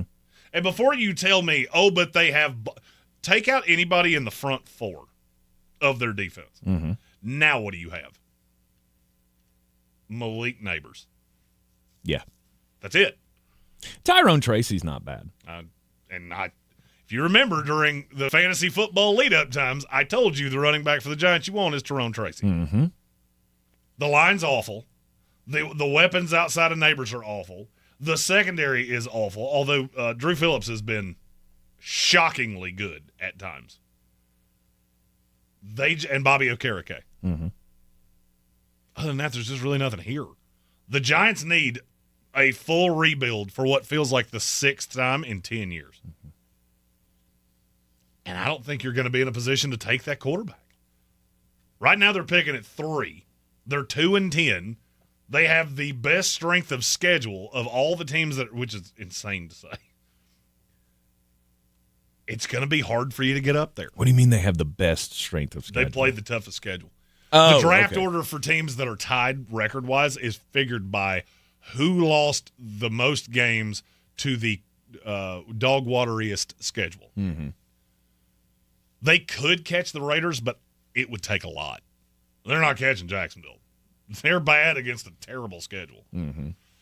But I look at the Giants, and you just have no players. Then I look at the Jets. You have all the players. This is the most talented roster in all the years I've been a Jet fan. Except and you they don't look exactly the same. Yeah, except you don't have coaching, and your quarterback is terrible. You know, I mean, are you shocked that Aaron Rodgers is this bad? I mean, I know that he's aged, and we all expected some attrition, but I didn't think it was this bad. He just doesn't look like he, one, wants to be there, and two, like he can physically do the job properly anymore. Well, there's a lot that goes into that. The biggest problem with Aaron Rodgers is that every team in the NFL has figured out that right now I think he'd run about a 6-second 40, and he can't move. So I don't know if he's hurt. I don't know what the case may be, but the blocking scheme from the Jets is archaic. I mean, this is from like the early 90s, and teams have figured out it is really easy for me to figure out where all your guys are going. And all I have to do is send that sixth guy that I know you can't block, and he's going to get through every single time. I don't necessarily think it's so much Aaron Rodgers has been that bad as from the top down, this team is just poorly led. Keith Carter should not be an offensive line coach in the NFL. Todd Downing should not be an offensive coordinator in the NFL. Nathaniel Hackett shouldn't be in the NFL. Nathaniel Hackett shouldn't be sweeping floors for the Las Vegas Raiders, let alone in a coaching box anywhere. It's just shocking when you look up and down this roster at how many players they have that are so good, and this team is so bad. Mm-hmm. Every time you take the field, it makes you just want to kick yourself in the nerds. I don't even watch. I was going to say, I'm not even a Jets fan, and I feel the pain. I don't even watch it. I literally do not even watch this team on Sunday because I can't do it anymore. Mm-hmm. I'm already on to next year. I don't blame you. It's not going to get better anytime soon. A lot of questions to answer up there in New York. Both teams in that stadium. Number 28. The Tennessee Titans. The Will Levis thing. I mean, was it just a bad week? I think so. He's still on the rise. It's just this week was a bad week. The thing about a young quarterback like that is there will be good weeks, there will be bad weeks, and you have to know that that's going to happen. I don't think there is a ton around him, but I also don't think Tennessee is tremendously far away. Do you? And again, it all depends on him. My biggest fear is your coach. I feel less and less good about Brian Callahan every passing week. But what is it about him what could he be doing different right now that would make you feel better? It's all organizational things. Just little little nitpicky things, alignment things, pre-snap motion things, everything just looks cluttered. When you see good teams, the operation is always seamless. Even as much as Kansas City has struggled this year and not looked Kansas City-like, the operation's still flawless. You never see frantic Pat Mahomes screaming at receivers and clapping and doing things like that. Those are operational problems. Those come from the coach. Tennessee seems to do that about every fourth play. Mm-hmm. And that does make me nervous because I don't feel like you're putting Will Levis in the best position to succeed. Tony Pollard has been pretty good. Nick Westbrook-Akina only catches touchdowns. Calvin Ridley's been fine. He's been really good. He's been fine. Since DeAndre Hopkins went out? He has not been really good. He's been fine. Okay. He's to me, Calvin Ridley is a good number 2 receiver in the NFL. They still need a 1, and you've still got huge offensive line problems. Tennessee, the difference between the New York Jets and the Tennessee Titans, they were both the 2 worst offensive lines in the league last year. The Jets went and got guys that have been good, just poorly coached. The Titans got worse somehow, and I'm not real sure how that's possible. Mm-hmm. J.C. Latham. Remember when I tried to tell you? Yep. That's not a left tackle. I've seen a lot of left tackles, and I've never seen one that plays like that. Right. That's your bottom 5 in the league. The Tennessee Titans, New York Jets, New York Giants, Las Vegas Raiders, Jacksonville Jaguars, pulling up the rear at number 32. The Week 14 power rankings here in the Sportsocracy continue after this. Continued effort to support and uplift Western North Carolina, AB Tech is hosting the Stronger Together Community Resource Fair to help our area recover from Hurricane Helene. More than a dozen organizations will be on hand to assist with applications for disaster relief, donations, employment opportunities, education goals, and more. Wednesday, December 4th from 10 a.m. to 1 p.m. at the Ferguson Auditorium Building on AB Tech's main campus. Learn more at abtech.edu or call 828-398-7900. Zero Res Carpet and Air Duct Cleaning has extended their Black Friday sale. Get 3 rooms of carpet cleaned for only $119. Plus, if you call and mention ESPN Asheville, you'll get a free hallway cleaning. Schedule today at zeroresasheville.com. Febreze. As a rideshare driver, I love keeping my car smelling fresh and clean. So when I'm driving, I only trust Febreze car vent clips, featuring 3 distinct intensity settings, because it's that little touch that sets me apart. I can turn the intensity down for subtle freshness, or I can turn it up for when I want lots of scent. So whether it's set to low, medium, or high, with Febreze car, I know my car's going to smell amazing.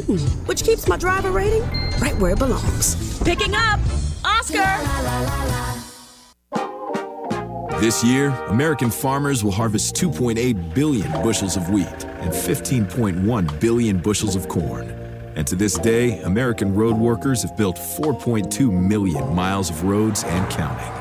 We're proud that John Deere machines rolling off the line here in the USA play a part in supporting Americans who work the land and build a better tomorrow. Nothing runs like a Deere. Learn more at johndeere.com/manufacturing. Showtime Sports and Mountain Graphics have teamed up under new ownership by an Asheville native to better serve our community with the finest custom apparel and unique branded items at the best price. Showtime Sports and Mountain Graphics can customize whatever you, your team, business, or local group may need through high-quality screen printing, embroidery, and laser engraving right here in Asheville. Free personal delivery within Buncombe County and a reduced delivery fee anywhere in Western North Carolina. Visit ShowtimeSportsAVL.com and MountainGraphicsAVL.com. Your one-stop custom apparel shops.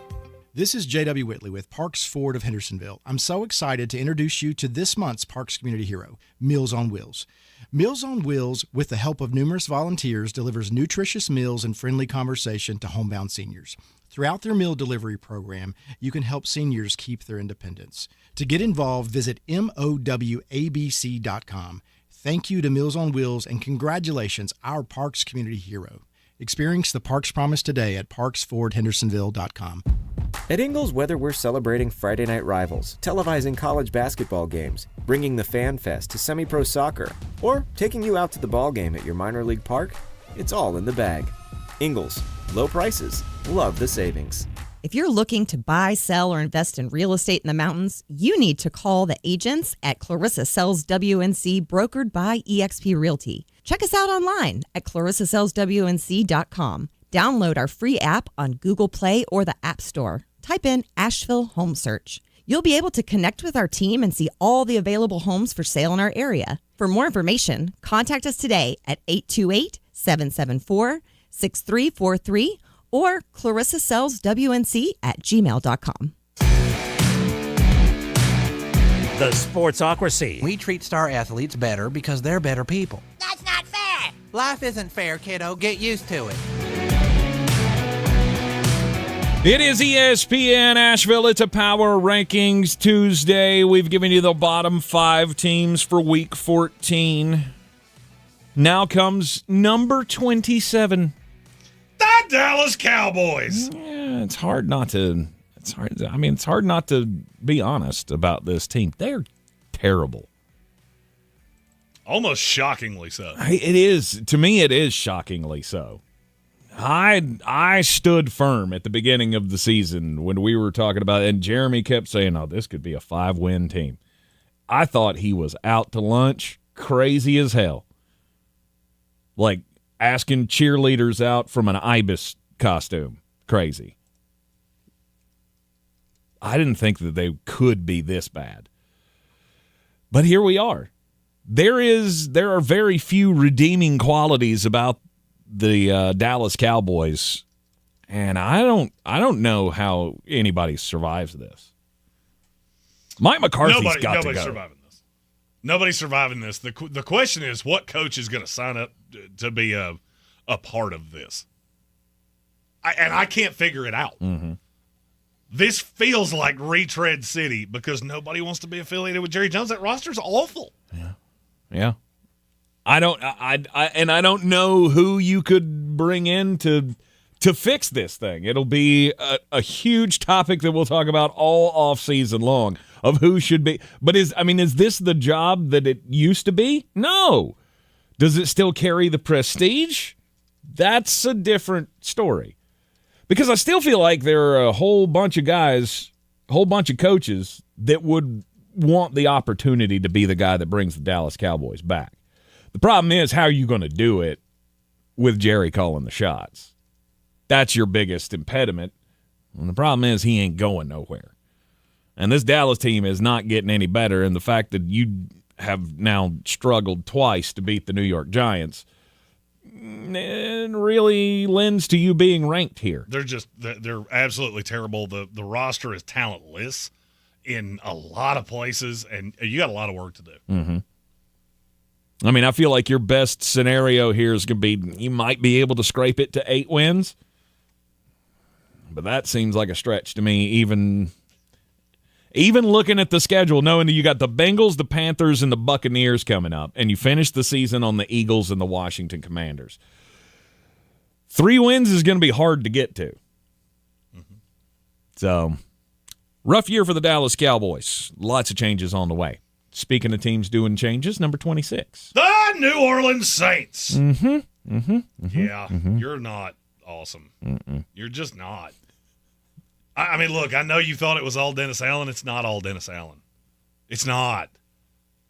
A lot of what you do is gimmicky. You have no receivers left.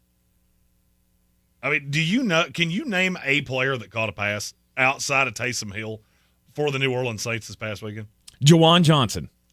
That is the first time you've said his name in a place that it belonged in 3 years. Yes. He was a correct answer to that. Other than that, you had Austin. I did see a play where Austin caught one. Kevin Austin Jr. Mm-hmm. I wanted to call him Calvin, but that ain't the one. He plays in Pittsburgh. Marquez Valdez-Scantling, Cedric Wilson, Jamal Williams, Foster Moreau, and Dante Pettis. Yikes. That feels like a Madden team where you just you traded everybody for draft picks and you went and signed free agents. Or that's the intro to the All Madden team, right? You just get everybody that's got 65s to start out with. When you open the Ultimate Team, right. That's the team you had. Right. Here's your Gold Star Pack. Congratulations, you get Foster Moreau. New Orleans also bad.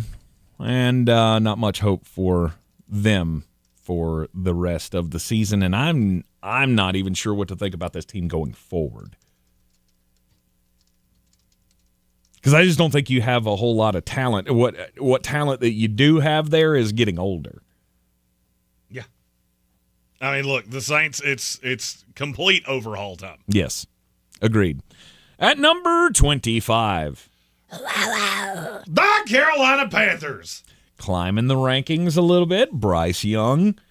That throw that he made at the end of the game, the last touchdown to Adam Thielen, where he feels the pressure coming in, he steps up out of the pressure, steps forward to the line, fires a dart into the end zone. Adam Thielen, which, by the way, can we talk about Adam Thielen and is he being drug tested? Because this past week, he made 3 catches that I don't think I've seen him make since he left Minnesota, and he's 39 years old now. He's the NFL definition of a septuagenarian, and he was making rookie plays out. That one-handed catch that he made in the overtime period was unreal. But watching Bryce Young fight through that, the way he's been able to bounce back, I mean, they may not have got this as wrong as we thought. Oh, I'll go ahead and tell you they didn't get this as wrong as we thought. I was high on Bryce Young when they drafted him. I had not seen that quarterback until the last handful of weeks. Mm-hmm. Now, I asked you earlier about, we were talking about Bo Nix. Do you know how old Bryce Young is right now? 25? 4. Bryce Young right now just turned 23 years old. Did he? Okay. He is 2 full years younger than Bo Nix. He's still a young kid. Mm-hmm. And he was at Alabama where they had a ton of talent. And he's had to work through some things. I think you got the coach right. Now I think you've got the quarterback right. You're not – you don't have a lot of guys that you can count on yet, but they're going to grow together. Xavier Legette, Jatavian Sanders when he comes back. Should be this week. Jonathan Brooks. I mean, look, Jalen you Coker. hit on a lot of guys. And I think that's going to be your base. You need I think you need the high-end one because I don't think Xavier Legette's ever going to be the high-end one. I think he's better suited as a high-end 2. Mm-hmm. And you spend your money there to get the target that Bryce can trust, whether that's T. Higgins, I don't care who it is. And then you got to work on the defense. Situation means a lot. It just does. Situation means a lot. Who you play means a lot. There are a lot of things that go into quarterbacks. This Carolina team is bereft of talent. But it's getting better. Mm-hmm. And if you're a Panther fan, you got to feel pretty good about that. Yes. Turn away this week, though. You're not going to like how Sunday goes. I can guarantee it. They play Philadelphia. They are at the Philadelphia Eagles at 1 o'clock on Sunday. Saquon Barkley somehow already has 175 yards. Right. Tampa Bay, as a team, ran for 234 yards last week.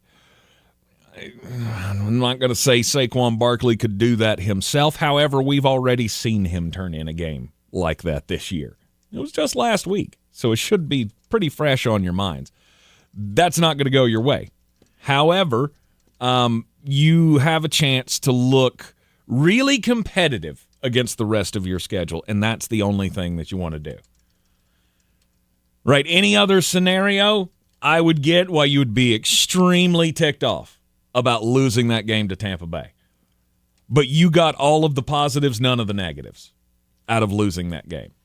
All of the positives in seeing Bryce Young do what he did at the end of the game against an NFL defense, and you still lost the game and you still maintained your draft position. Correct. So, I mean, hopefully every game will go that way. Hey, speaking of that, a team that lost a game but looked good doing it, and maybe you're finding out some things, our next team falls right into that. At number 24, the Cleveland Browns. Is it untoward to say Jameis Winston might be he's certainly better than Deshaun Watson right now. Yes, he is. Would you be efforting bringing him back next year if you're the Browns? efforting, as in I will extend the offer, only so he knows he's just the bridge.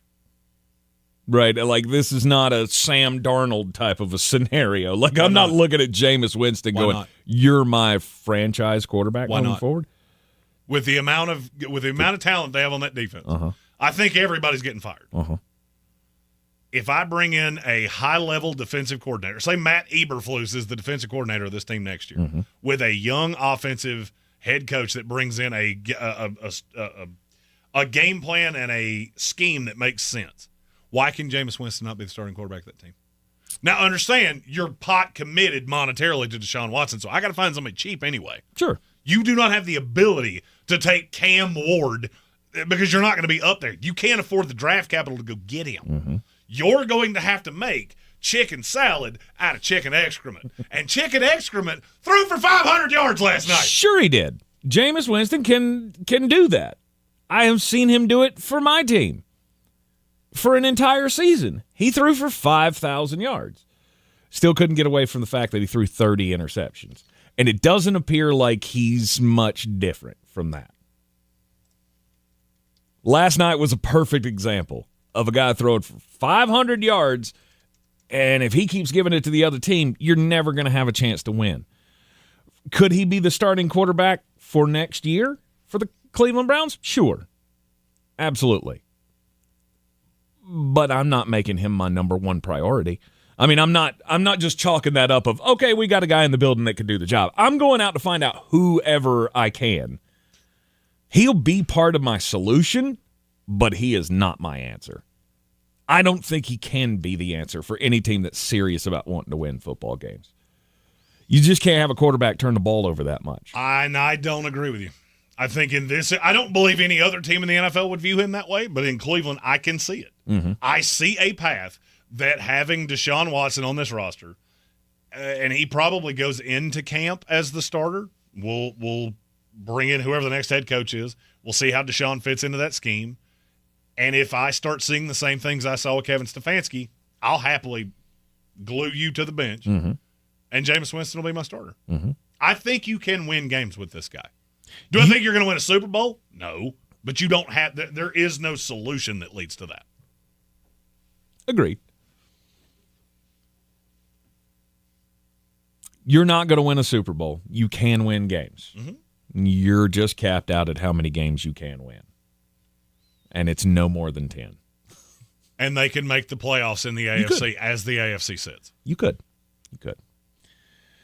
You're in the Sportsocracy, and this is ESPN Asheville, 92.9 FM, 880 AM, 1400. We'll get to number 23 in the Week 14 Power Rankings when we come back from the break. Plus, it'll be time to get weird. This is your Exergen Temporal Scanner weather forecast on ESPN Asheville. Briefly getting milder after our snow showers and flurries ended now as we get into the afternoon with sunshine around today. Still cold, and then the coldest night of the week's probably tonight. Mainly clear by morning in the low to mid-teens. Our colder spots could sneak in to the single digits.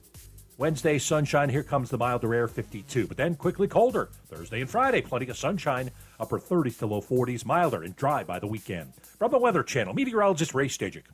This report is sponsored by Lowe's. Shop Black Friday deals now at Lowe's. Get up to 50% off select major appliances, plus take an additional 10% off when you buy other select major appliances. Valid through 12/4, cannot be combined with additional discounts. See Lowe's.com for details and qualifying items. While supplies last, selection varies. At Harbor Freight, our low prices make us the place for gifts that keep on giving. Because when you give the gift of quality tools, you're giving someone the ability to fix, restore, and build for years to come. And with savings like these, you can even get something for yourself. Whatever you do, do it for less at Harbor Freight. Stop by and give yourself the gift of great prices. My friends swim no matter the season, but my moderate to severe plaque psoriasis can sometimes take me out of the moment. Now, thanks to Skyrizi and clear skin, count me in. With Skyrizi, Risankizumab Riza, a prescription-only 150 milligram injection for adults who are candidates for systemic or phototherapy. 3 out of 4 people achieve 90% clear skin at 4 months. Don't use if allergic to Skyrizi. Serious allergic reactions and an increased risk of infections or a lower ability to fight them may occur. Before treatment, your doctor should check for infection and tuberculosis. Tell your doctor if you have an infection or symptoms such as fever, sweats, chills, muscle aches, or cough, or if you plan to or recently received a vaccine. Thanks to Skyrizi, there's nothing on my skin, and that means everything. Ask your doctor today about Skyrizi, the #1 dermatologist-prescribed biologic in psoriasis, and visit skyrizi.com or call 1-866-SKYRIZI to learn more.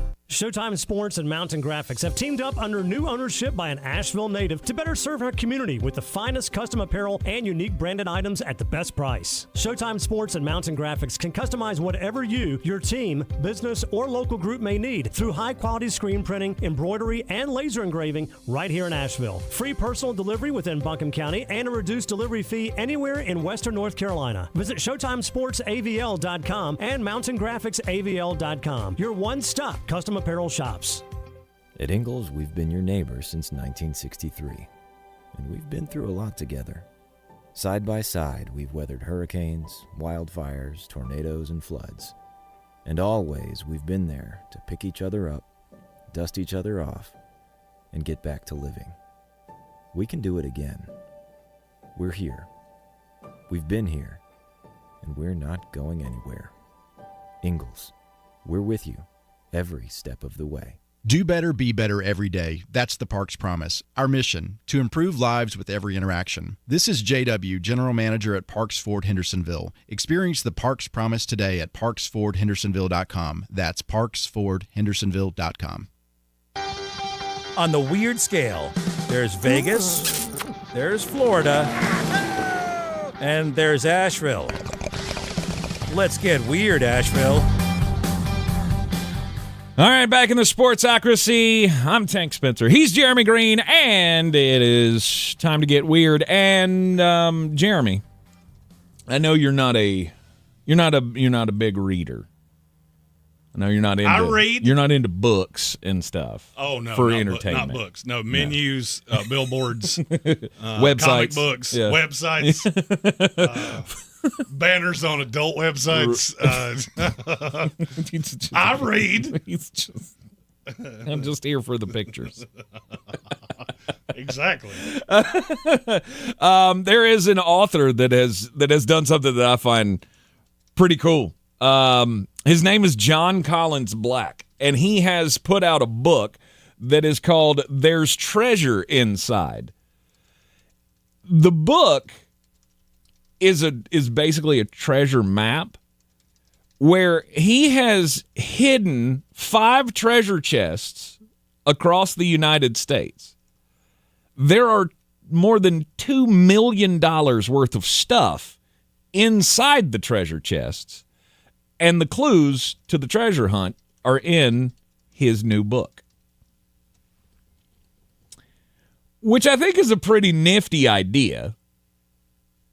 It does make me a little curious of, well, where did you hide this stuff? And is it going to be there for a while? Like, is this a thing that the book's going to come out and then, within the first, 2 or 3 months that the book is out, all of the treasures get found and then it's over? Then what use is your book at that point? I don't know what else. I don't know what else is in the book. But he actually feels like these are not going to be solved anytime soon because he says if it takes a while, he's already planning a second book to give out more clues as to where these things are hidden. It's just interesting that some of the things in this, like there's a sapphire and diamond brooch in one of these treasure chests that once belonged to Jackie Onassis. You know who that is? Yes. Okay. All right. Just checking. Just want to make sure. It was the woman JFK cheated on like 100 times.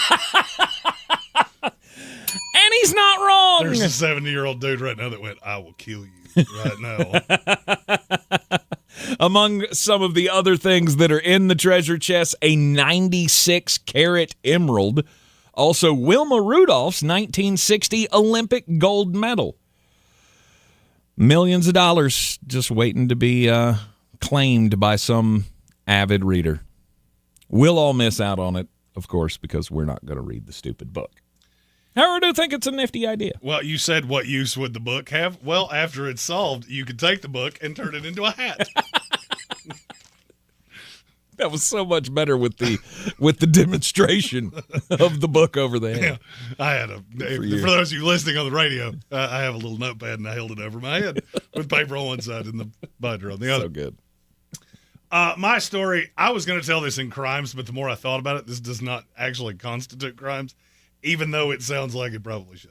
Mississippi teacher, out of a job, made a boo-boo. Calhoun City High School. That's where this happened. The employee, who is not named, was teaching a class. Mm-hmm. And this is in a high school. Mm-hmm. That is important when we get to the end of this. Okay. She was rewarding her students for getting answers right and was giving them beef jerky. Okay. Which, that's to me, that's a weird thing to hand out. That's a weird gift. I mean, to me, that's the weird guy that wears sweatpants to the strip club that's like, hey, I got a bag that my mom packed me. And it's a big Ziploc bag full of beef jerky. Like, would you like to have a snack? No, I would. There is no amount of money that would allow me to put my hand in that bag. No. But that's not the funny part of the story. The funny, you use that a lot. Have you run into a lot of guys in sweatpants at the strip club? Tell me you don't go to a lot of strip clubs without telling me. Because what you just asked me, there are at least 10% of our listeners going, oh, sweetie, sugar baby. Yeah, there are a few guys that are trying to get the best bang for their buck. Okay. It's usually guys named Daryl or Walt. Just something I've noticed over time. All right. Back to my story. Sorry. Teacher's handing out beef jerky. That's not actually why I'm telling the story. The reason that I'm telling this story is because her beef jerky wasn't beef jerky. Mm-hmm. It was dog treats. Oh. She had no clue. She bought a bag. She thought, it looks like beef jerky, but she didn't read it. But it's got a cartoon dog on the front of it. I mean, I guess she thought it would. Maybe she thought she's in here handing out pupperonis. Yeah. In class. Yeah, that's exactly what she's doing. That's gross. It's actually kind of funny. I would sue. For what? I don't know. What are you That's suing pain and for? suffering That's or something. the reason that I couldn't tell this in crimes, because what are you selling for? That's... Gave you a nice, nutritious snack? I mean, yeah, it was meant for Scruffy, but leads to a very thick, full coat.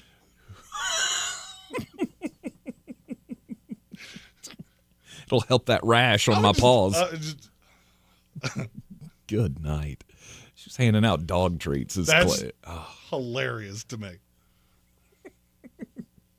That's a strongly worded letter to the school board. I wonder if she put any of them on a kid's nose. Like, wait, now. And did anybody figure this out? Like, did this go on for a while? Was this like the gift or the treat that she gave away consecutive days of class, and everybody's like, oh, this is so good? I'm glad you asked. This incident was one day, and it happened during what was intended as a birthday celebration for a few of the students. That makes this story so much funnier. Happy birthday, here's a dog treat. Miss Johnson's like, happy birthday, who's a good boy? Who's a good birthday boy? That's funny. Oh. That's the public school system, ladies and gentlemen. That's the public school system. Yeah. That's a nice try, Steven. Steven Tao in the YouTube comments. He says, hey, Tank, Frosted Flakes have a cartoon tiger, and that doesn't mean it's tiger food. And they're great. Mm-hmm. Mm-hmm. Not the same. I would wager that a pepperoni has a picture of a happy dog. It does. It's like, here I am. I think I figured out the role you were born to play. Tank is going to be a furry in the next production of 101 Dalmatians. Okay. Back to the Week 14 Power Rankings. Here in the Sportsocracy, we left off at number 23. This week, it is one... Chicago Bears! Mm-hmm. You're bad. Like, good Lord, you're bad. I mean, they almost won. Yeah, but they couldn't figure out how the clock works. You forgot how a clock worked. I mean, and I get it. I know they changed how long a second was, like, I don't know, 2,000 years ago. And it's been really hard for people to wrap their brains around. I don't know how you get to that point. And I mean, the Chicago Bears did what they had to do. Right? They fired Matt Eberflus. They should have fed him some of that beef jerky. No doubt. It was a bad boy. It's a bad dog. No. No pepperonis for you. No. After you lose several games like that in a row, it all comes down to the coach. Yeah, Matt Eberflus, his career outlook is he's going to be begging for change outside of Soldier Field. I feel like his prospects. I feel bad for Thomas Jones being thrown into this scenario, and he's. I mean, that stinks just go be on him forever. He's not getting this job. I just wonder if anybody's going to hold that against him. Well, Thomas Jones is not going to be upset by this because he's a former New York Jet Thomas running Brown. back. Sorry. I mean, he's at home with his gigantic thighs going, what up? What I get referenced for? He did play for the Bears, but he is not their coach. Thomas Brown. Excuse me. Yeah. Names are important, okay? They are. I appreciate you're always there to misidentifying people again, Tank. Oh, no. That's what I do. This is what I do. You're in the Sportsocracy, and it's time for number 22 on the power rankings of the week. The New England Patriots! Drake May and the New England Patriots. Is this a climb for them? How long? Look, they're the best 3-10 team I've ever seen. They are. You had said earlier this is more like a 6-win team rather than a 3-win team. Look, maybe you're right. New England's not going to be fun to deal with in the coming years. Mm-hmm. They're just not. Drake May is that guy. He's making nobody receivers look pretty good. Honestly, he is making nobody's look good. And you get him a weapon?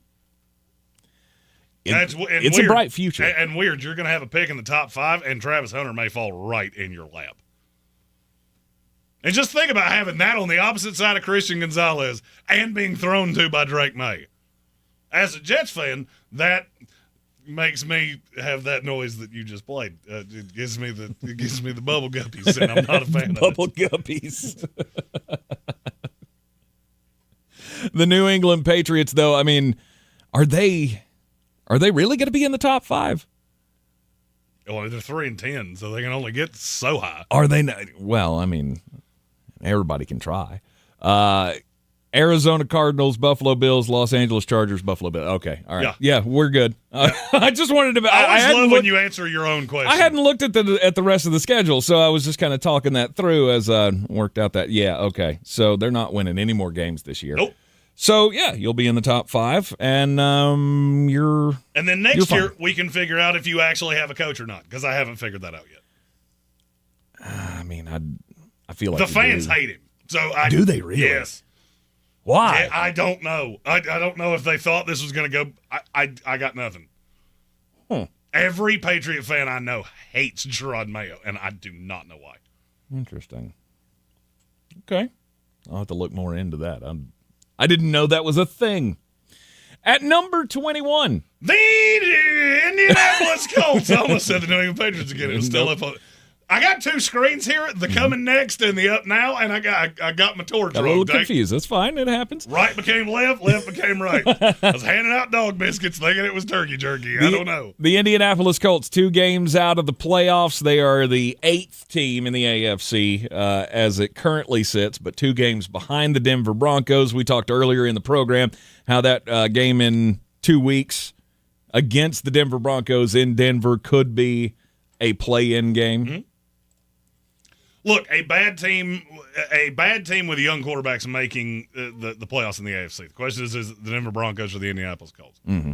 I don't really think it behooves either one to actually make the playoffs because you're pretty significantly far away. Denver's closer. Mm-hmm. Denver needs some weapons. Denver needs a couple more pieces on that defense. But I don't think it's – this is one of those times that making the playoffs is, yay, we made the playoffs. What did that actually do for you? Not much. Not much.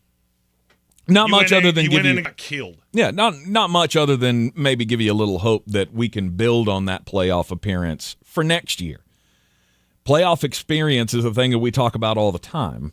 So just getting into the playoffs, even though you're going to get stomped, it's not great for your team, but it also can serve you down the stretch. I don't think that serves you. Going into the playoffs and getting your face mushed, 41-10, I don't think we're going to be hearkening back to that in the good days going, oh, you remember all we learned from that year that they held our faces down and made us eat dog poo?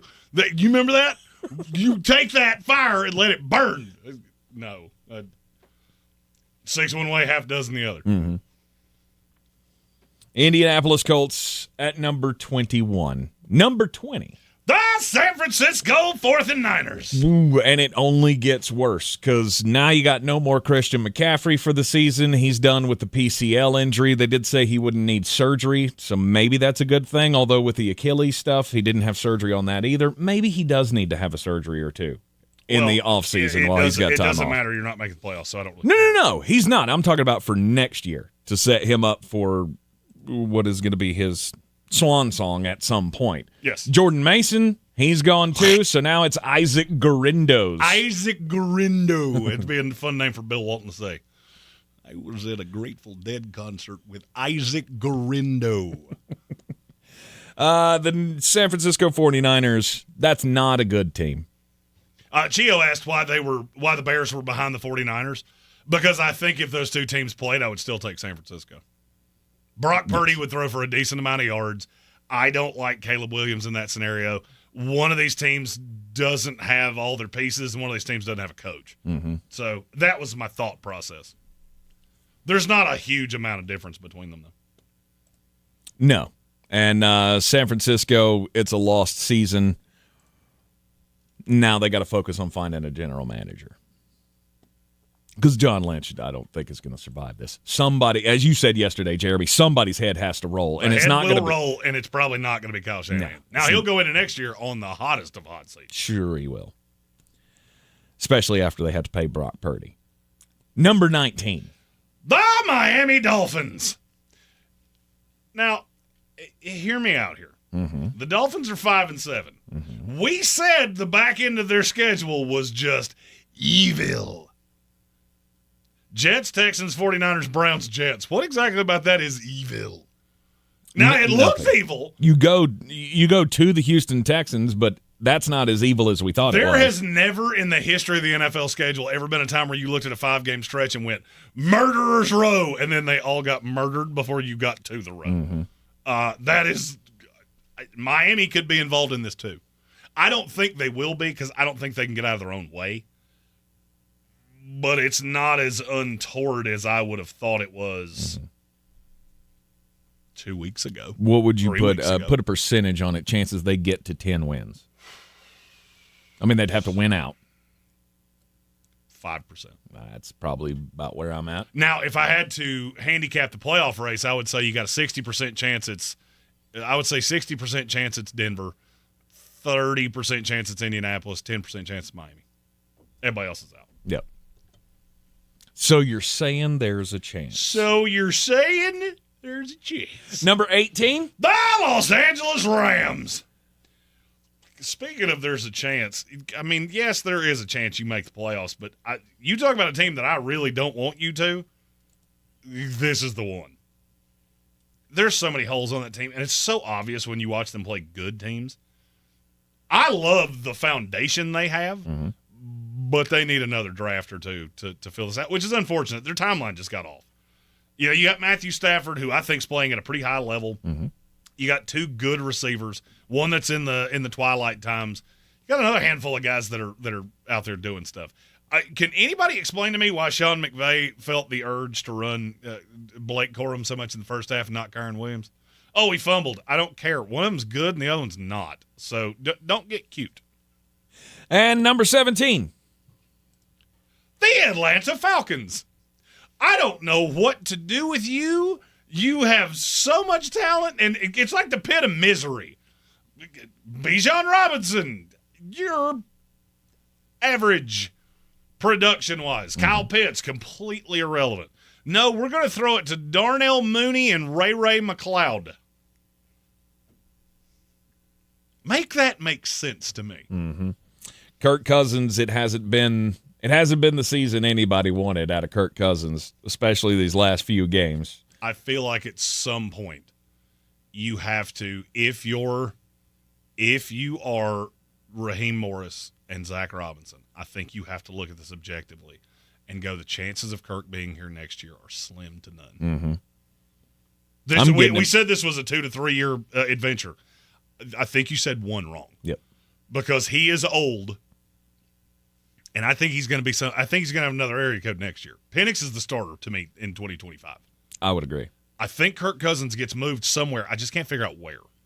Is that a giant penalty on them? Is there like a lot of dead cap money that I know it would go not, into that? It would not be pleasant, but they did front load that deal. I remember that specifically. Mm-hmm. So depending on what that's going to look like, what the penalty for trading him away would be, that's where my mind would be right now.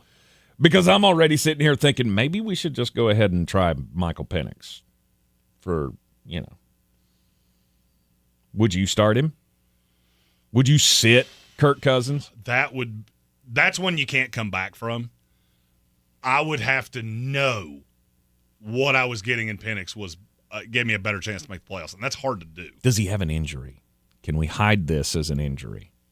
We're going to let the knee rest for a week. You never want a guy to get hurt, but getting a look at Penix would be good for the Falcons because I know you're not winning anything with Kirk Cousins. Yes. You asked the penalty; it's basically prorated over the course of. You're looking at about $37 million. If you do it pre-June 1. If it's post-June 1, you basically carry it out to $12.5 million each year. Okay. It's not awesome. It's also not prohibitive. I'd definitely consider it. And you put yourself in this position by taking the quarterback at 8.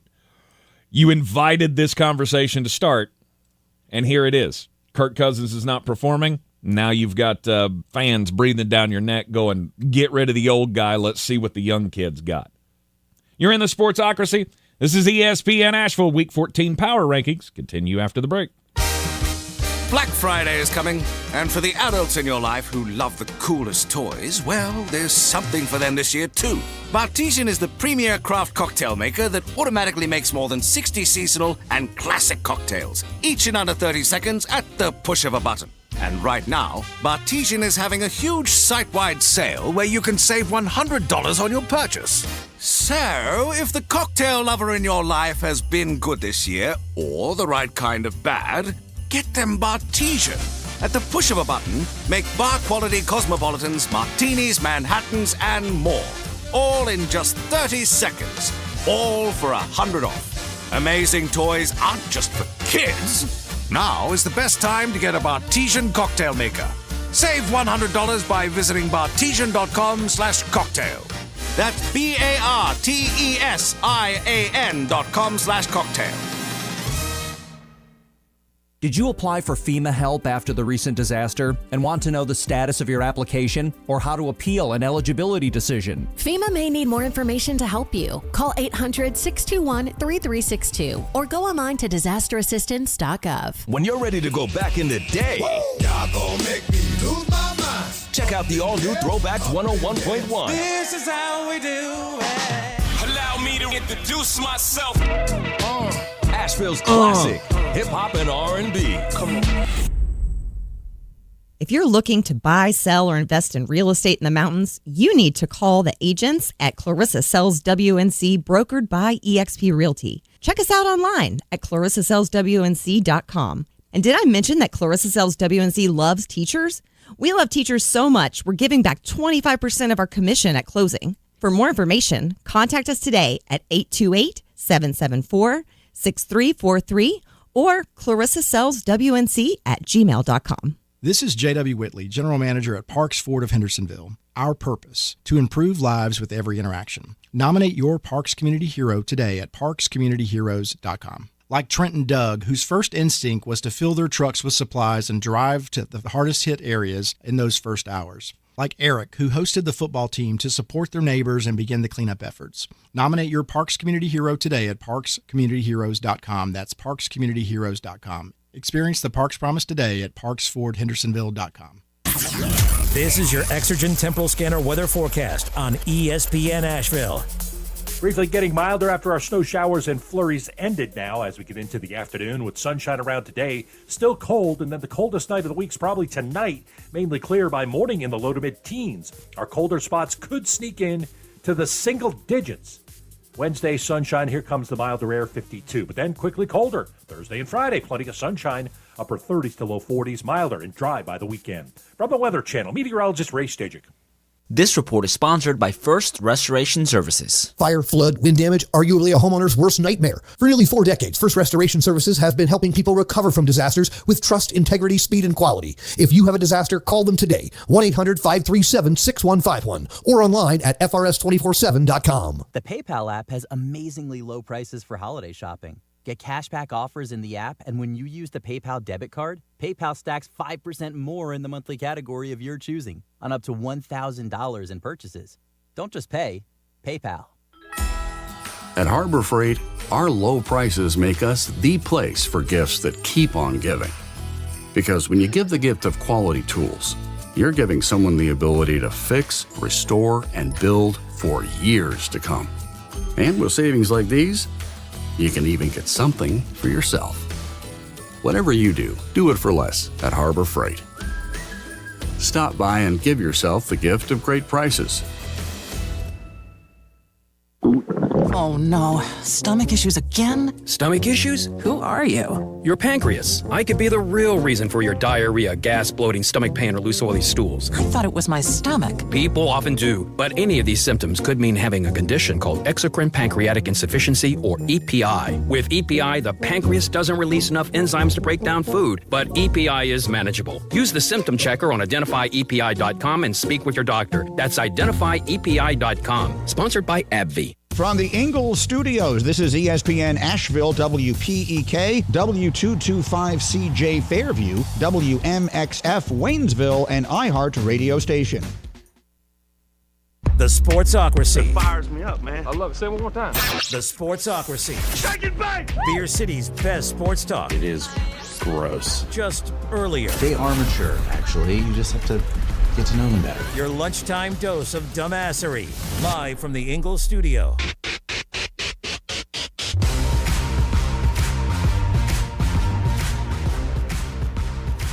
It is ESPN Asheville. It is the Sportsocracy, and we are live in the Ingalls Studio on ESPN Asheville, 92.9 FM, 880 AM, and 1400. The Sportsocracy is heard everywhere you go around the world on the iHeart Radio app, and we are seen live in the Ingalls Studio on YouTube. Just go to thesportsocracy.com, click the live video link, subscribe to the channel, and that way you can join us in the chat. Today is Power Rankings Tuesday. We have given you the bottom half of the league. Now it's time to talk about the top half of the league over this hour of the program. Also, want to take this opportunity to remind everybody we are going to be on the road live tomorrow for the show. We'll be at the Ingalls on Sand Hill Road, right there on the corner of Sand Hill Road and Smoky Park Highway. The Candler Ingalls. You can come by and, stare at us while we're doing the show. Bring us a toy. That's really why we're there, though. We're kicking off a day early here. The Ingalls Magical Christmas Toy Drive benefiting Eblin Charities St. Nicholas Project. The toy drive itself begins on Thursday, but as I said, during the show tomorrow, you can come by the Ingalls and drop us off a toy donation. In fact, anybody who brings us down 2 toy donations, 2 new unwrapped toys, you can bring them down, donate them, and we will have passes to give away to Shadrack's Drive-Thru Light Show, the Christmas light show there at the Tryon International Equestrian Center. So it's a great way for you to give and get something back as well. All of it, of course, again, benefiting Eblin Charities St. Nicholas Project. So that's tomorrow at the Candler Ingalls on the corner of Sand Hill Road and Smoky Park Highway from noon until 3. We will be live, and of course you'll hear it right here on ESPN Asheville. Power Rankings Tuesday rolls on here with the number 16 team in the NFL. No. The Cincinnati Bengals. Joe Burrow has thrown 30 touchdown passes this year, 5 interceptions. If this team was worth a damn, he'd be in the MVP discussion. The problem is his defense sucks on ice. And you're 4-8. And you've wasted one of the prime years of what is going to be a great career. It's a sad situation to me.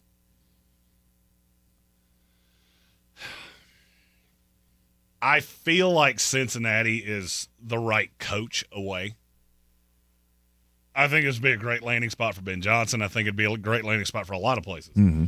The fear that I have is that this ownership group has long been way too loyal to people and gives them way too – I mean, Marvin Lewis was here for, 64 years? Yep. Way longer than he should have been. I'm just not sure they move on from Zach Taylor. This year's been awful. And my fear is that the fall guy is going to be Lou Anarumo when he didn't really do anything wrong. I mean, he just doesn't have the horses. I can only deal with the pieces that you give me. Mm-hmm. And you're taking Chris Jenkins and guys like that just don't make any sense. That's not his fault. I hate it for Joe Burrow. The playoffs are better with Joe Burrow, but there will be no Cincinnati Bengals in the playoffs. No. I know Joe's not thinking about it, but we are. It's hard not to. When you see an offense that is this talented, a team that could put up this many points, and you think that there are a couple of reasons. One is your defense is bad, and the other is that your schedule is just brutal. Evil. It's been brutal. I mean, you look at the teams that they've lost to: the Chiefs, the Commanders, the Ravens, the Eagles, the Ravens again, the Chargers, the Steelers. I mean, they've been through the murderer's row. You just haven't been good enough to win any of those games. Your defense is only good enough to allow you to beat the dregs of the NFL. And your offense is elite, and your defense is the exact opposite. Well, the good thing is that it's a lot easier to fix a defense than it is to fix an offense. Mm-hmm. Speaking of elite offenses, at number 15... I think that segue made a whole lot of sense. The Tampa Bay Buccaneers. Yeah, 6-6, first place in the NFC South. Well, I mean, you're gonna if it ends up at a tie, you're gonna lose the tiebreaker to Atlanta because they swept you this year. But here you go. You got Baker Mayfield, the Bo Nix of the NFC. Just out here trying to do the best he can. I honestly feel like this team does the best they can with old, Todd Bowles over there on the sidelines. If you had any other coach, I would really be warming up to this team right now because Bucky Irving is a dude. He is. And I think somebody tried to tell you that. Somebody did say that. I think this is a fine teams. If you have a backup running back and I'm screaming from the mountaintops, could you please explain to me why he's not getting towed? Mm-hmm. I did it with Jahmyr Gibbs. I did it with Chase Brown. I did it with Bucky Irving. You might, just in theory, want to introspectively look at yourself and go, why are we giving Rachaad White so many touches? He is not good at this. Rashad is fine. He's not as good as Bucky, and that's a hell of a 1-2 punch if you could ever figure it out, and if you had, the leadership on the coaching staff, they could. And I think they're coming around to it. I think they're coming around to Bucky is the one. Oh, no doubt. Bucky is the RB1. Rachaad White is going to be just the little spark plug piece that we throw in on third downs for receiving opportunities and such. You're 6-6. You're probably going to win this division.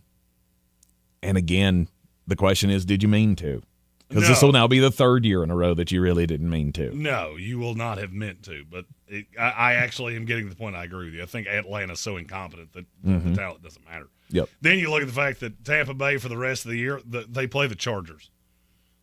That's it. They play the Raiders, Cowboys, Panthers, and Saints, all of who were in the bottom 8 of our power rankings this week. So, yeah, you're probably going to win this division. You go to the playoffs and get matered. Yep. Congratulations. There is a question in the YouTube chat, though, that I would like to hear your opinion on. Okay. It's from Jack S., who said, would you rather have Zach Taylor, Todd Bowles, or Nick Sirianni? Zach Taylor. Is there a fourth answer? No, there's not a fourth answer. Do we need a coach? Yeah. Can we just let Baker Mayfield coach this team? Because my answer would be Nick Sirianni. It's close. Zach Taylor would be close. Todd Bowles is a very distant third. Yeah. I mean, he is third on that list for me, but it is Zach Taylor, 10 miles of crap, then Nick Sirianni, then another 10 miles of crap, and then Todd Bowles. Oh, no. That's all I think about when I think of Todd Bowles. It's Sports Tech ESPN. You couldn't even. I mean, you're just. There's so many games that every game is competitive. You're like the bad version of the Kansas City Chiefs. Like, you're not going to win all of these games, but they're going to be competitive. And it doesn't matter who you're playing. Whether you're playing the actual Kansas City Chiefs or you're playing the New York Giants, it's probably going to be a close one. Tampa Bay at number 15, number 14. The Seattle Seahawks. Oh, get ready for the backlash. Here he comes. But they're good. They're not. And I think people are figuring out they're not. They're fine. You just have the same problem I've been telling you for years that you have. Geno Smith is not a winning quarterback. He can get you to a certain spot. And I'll be honest with you, I think this is the best way I can explain this. If you're okay with Baker Mayfield, Geno Smith, feel free to contribute all of the names that belong in this. Kirk Cousins. Derek Carr. No, I think he's played his way even out of this tier. I think he's a tier below this now. Oh, okay. I would say Jordan Love is on the high side of this. If you're okay with that, then yeah, you have a franchise quarterback. To me, that's not a franchise quarterback. That's not what that word means. Franchise quarterback means you go into the year going, there is absolutely nothing we can do. We just have to put pieces around him. That is set in stone, and we know we're good to go contend for a Super Bowl. There are 6 teams in the NFL that I feel that way about. That's how many franchise quarterbacks I see in the NFL. I think there's a disconnect in how I view that and how other people view it. And that's why I get so much backlash, and we talk ad nauseum about quarterbacks from 8 to 18. We talk about them 10 times more than we talk about 1 to 7. Yes. And I think I'm starting to figure out why, and it's what I just said. None of it really matters. They're all interchangeable pieces. If Geno Smith's in Denver, Bo Nix is in Seattle, guess what? Neither one of you are winning a Super Bowl. You can take Baker Mayfield, sprinkle him in there, Kirk Cousins, sprinkle him in there. None of it matters. None of it. And Seattle, look, you got pieces, you got players, and I think you got the right coach. I liked Mike McDonald when they hired him. I like him even more now. Yep. You just won a game against the Jets that you had no excuse to win. But you found a way. You found a way. And I see some of these young pieces, whether it's Jackson Smith and Jigba, Devin Witherspoon. There are a lot of guys on this team that are dogs. And I think there may be a second act for Seattle. I'm watching the atrophy of San Francisco and the fact that the Rams aren't going to have a quarterback in a year. The Cardinals and the Seahawks are going to own this division, I believe, for the next 3 to 4 years. To me, the Seahawks are one of the most interesting teams to watch the rest of the way. Because they can win some games that they're not supposed to. Somebody had, I think it was Divine Comedy, who said earlier, he made the comparison kind of like I just made with Tampa and Kansas City, with Seattle and Kansas City. It's kind of the same thing. Like, this team, they find ways to be competitive in every game, regardless of who they're playing. But it doesn't become they're going to be close and they're going to win. Now they have the chance to develop into that if they can pull off a couple of wins here down the stretch of the season. You got the Cardinals, the Packers, the Vikings, the Bears, and the Rams. I like you to win one of those. Mm-hmm. Yeah, Rams at the end of the season. Maybe two of those. At number 13. The Houston Texans. It feels low, doesn't it? I mean, it's not. It's not. I felt like since, I don't know, about week, I guess 6 or 7, that this team just doesn't look crisp. It doesn't look like a contender. They haven't, to me, all year long. Now, you come down the stretch here and you've lost, 3 out of the last 5 ball games. You're still not looking like there's much there. This isn't a contender. You can win the division, and you're not going to be the worst division winner in the NFL because that's saved for my team. But I still don't think this is a team that can do anything once it gets into the playoffs. Let me ask you a question. I want to see how close you get on this. Okay. How many games does C.J. Stroud have this year where he's had a QBR higher than 58.4? 3. It's 4. 2 of them are against the god-awful Indianapolis Colts, who anybody that can beat zone just absolutely obliterates them. Mm-hmm. One of them was against New England, and the other was against Buffalo. Early. Right. Week 5. How many of those has he had in the last 6 weeks? It's 0. None. It's 0. The highest QBR he's had was a 53.8 against the Dallas Cowboys. He has been average at best. I know that sounds untoward because we were all christening him the next great elite quarterback. The league has figured him out. Mm-hmm. Now, you're going to have to take a step forward. Because I just want you to think about this. He's throwing to Nico Collins and Tank Dell and Dalton Schultz and has Joe Mixon out of the backfield. These comparisons to Bryce Young, all the C.J. Stroud people, oh, you're so stupid taking Bryce Young. Put Bryce Young in your situation. Put C.J. in Bryce's. I think you would have the exact same guy. Mm-hmm. I believe that race has now turned into it's a lot closer than you thought. And if I had to judge where this is going to end 2 years from now, it is not untoward for me to think Bryce Young ends up better than C.J. No, Stroud. it's definitely starting to sway back to the other side. However, we haven't seen that next level, that string of games from Bryce like we saw from CJ last year. I don't think you're going to see that until you have a good team around him. The defense is not good enough. Mm-hmm. C.J. Stroud has every advantage right now that you could possibly want, and he's doing absolutely nothing with it. Yep. That is what starts to scare me. Because when you get paid, all your toys go away. And then you get to experience what Bryce has been dealing with for 2 years. Mm-hmm. That petrifies me. I'm not saying C.J. Stroud can't get back to that elite spot. I'm not saying that. No, he can. This has been a really ugly sophomore season. QBR for the year, where do you think he ranks? 34 qualifying quarterbacks. Say 21. That's exactly right. Really? He is 21. Yeah. Hopefully it'll get better. Should get better. This ain't the year. A lot of us were expecting them to take that step this year. And you're going to have to wait another year for that step. Well, and you've also got to realize that you're playing in the worst division in the NFL. From 2 to 4, there is no division in this league that is this bad. Mm-hmm. The NFC South doesn't have a 1. So I kind of played with the numbers there, but what I said is still true. It is still true. You're in the Sportsocracy, and this is ESPN Asheville.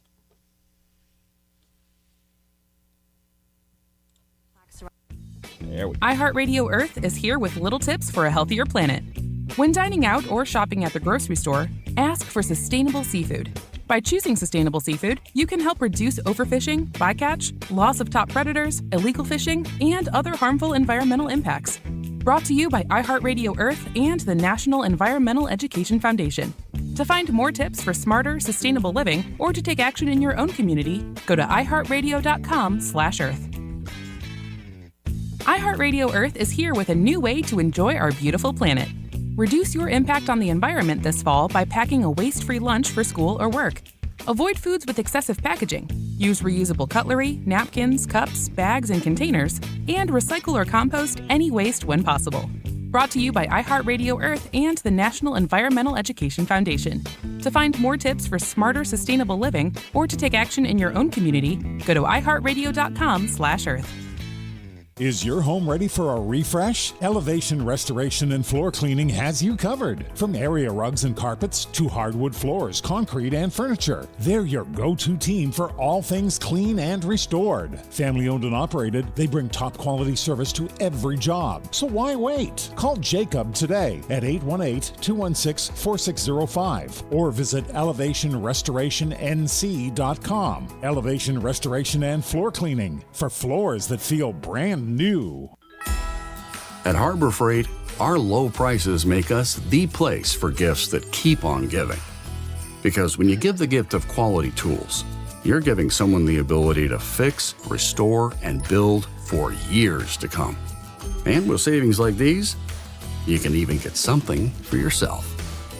Whatever you do, do it for less at Harbor Freight. Stop by and give yourself the gift of great prices. This is a weekly test of the emergency alert system.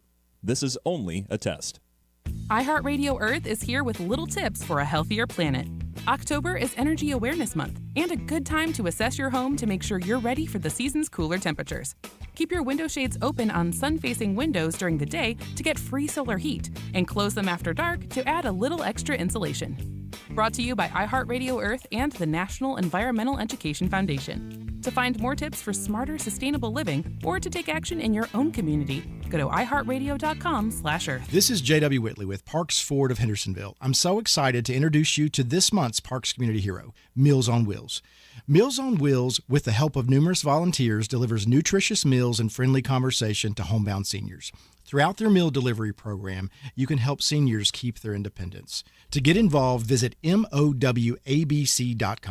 Thank you to Meals on Wheels and congratulations, our Parks Community Hero. Experience the Parks Promise today at parksfordhendersonville.com. Did you know that Ingles sells more organics than any other store? Or that they run their own dairy? Or that they only serve USDA choice and prime meat? Did you know that they have more local craft beer than any place else? Or that they have Energy Smart stores? Or that they professionally slice and package imported cheese from Europe? Did you know about their giant international aisle, local farm partnerships, curbside pickup, wine department? Or that they donate 3,956 meals a day to local food banks? Well, now you do. It's all in the bag. Ingles, low prices, love the savings.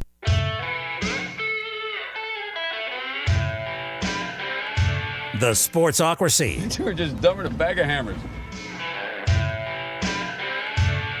We are back in the Sportsocracy, Week 14 NFL Power Rankings.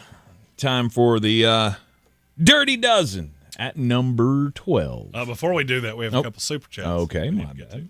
Apologize. Let's hit that button there. Here comes the money. Here we go. Money talk. Here comes the money. Red Sea with the pit of misery. Dilly dilly. You gotta love when a 2-year-old commercial reference. It still works. Mm-hmm. It still works. Mm-hmm. I say dilly dilly. You still know what I'm talking about. Yes. And then one from Soaring Eagle. Here comes the money. Here we go. Money talk. Here comes the money. This was referencing me talking about running backs earlier. He said, speaking of, I got Bucky Irving and Chase Brown in Dynasty Fantasy Football. I might just go ahead and sell high on Jonathan Taylor to someone who's desperate for a running back. I would do that right now. Do it. I would do that right now.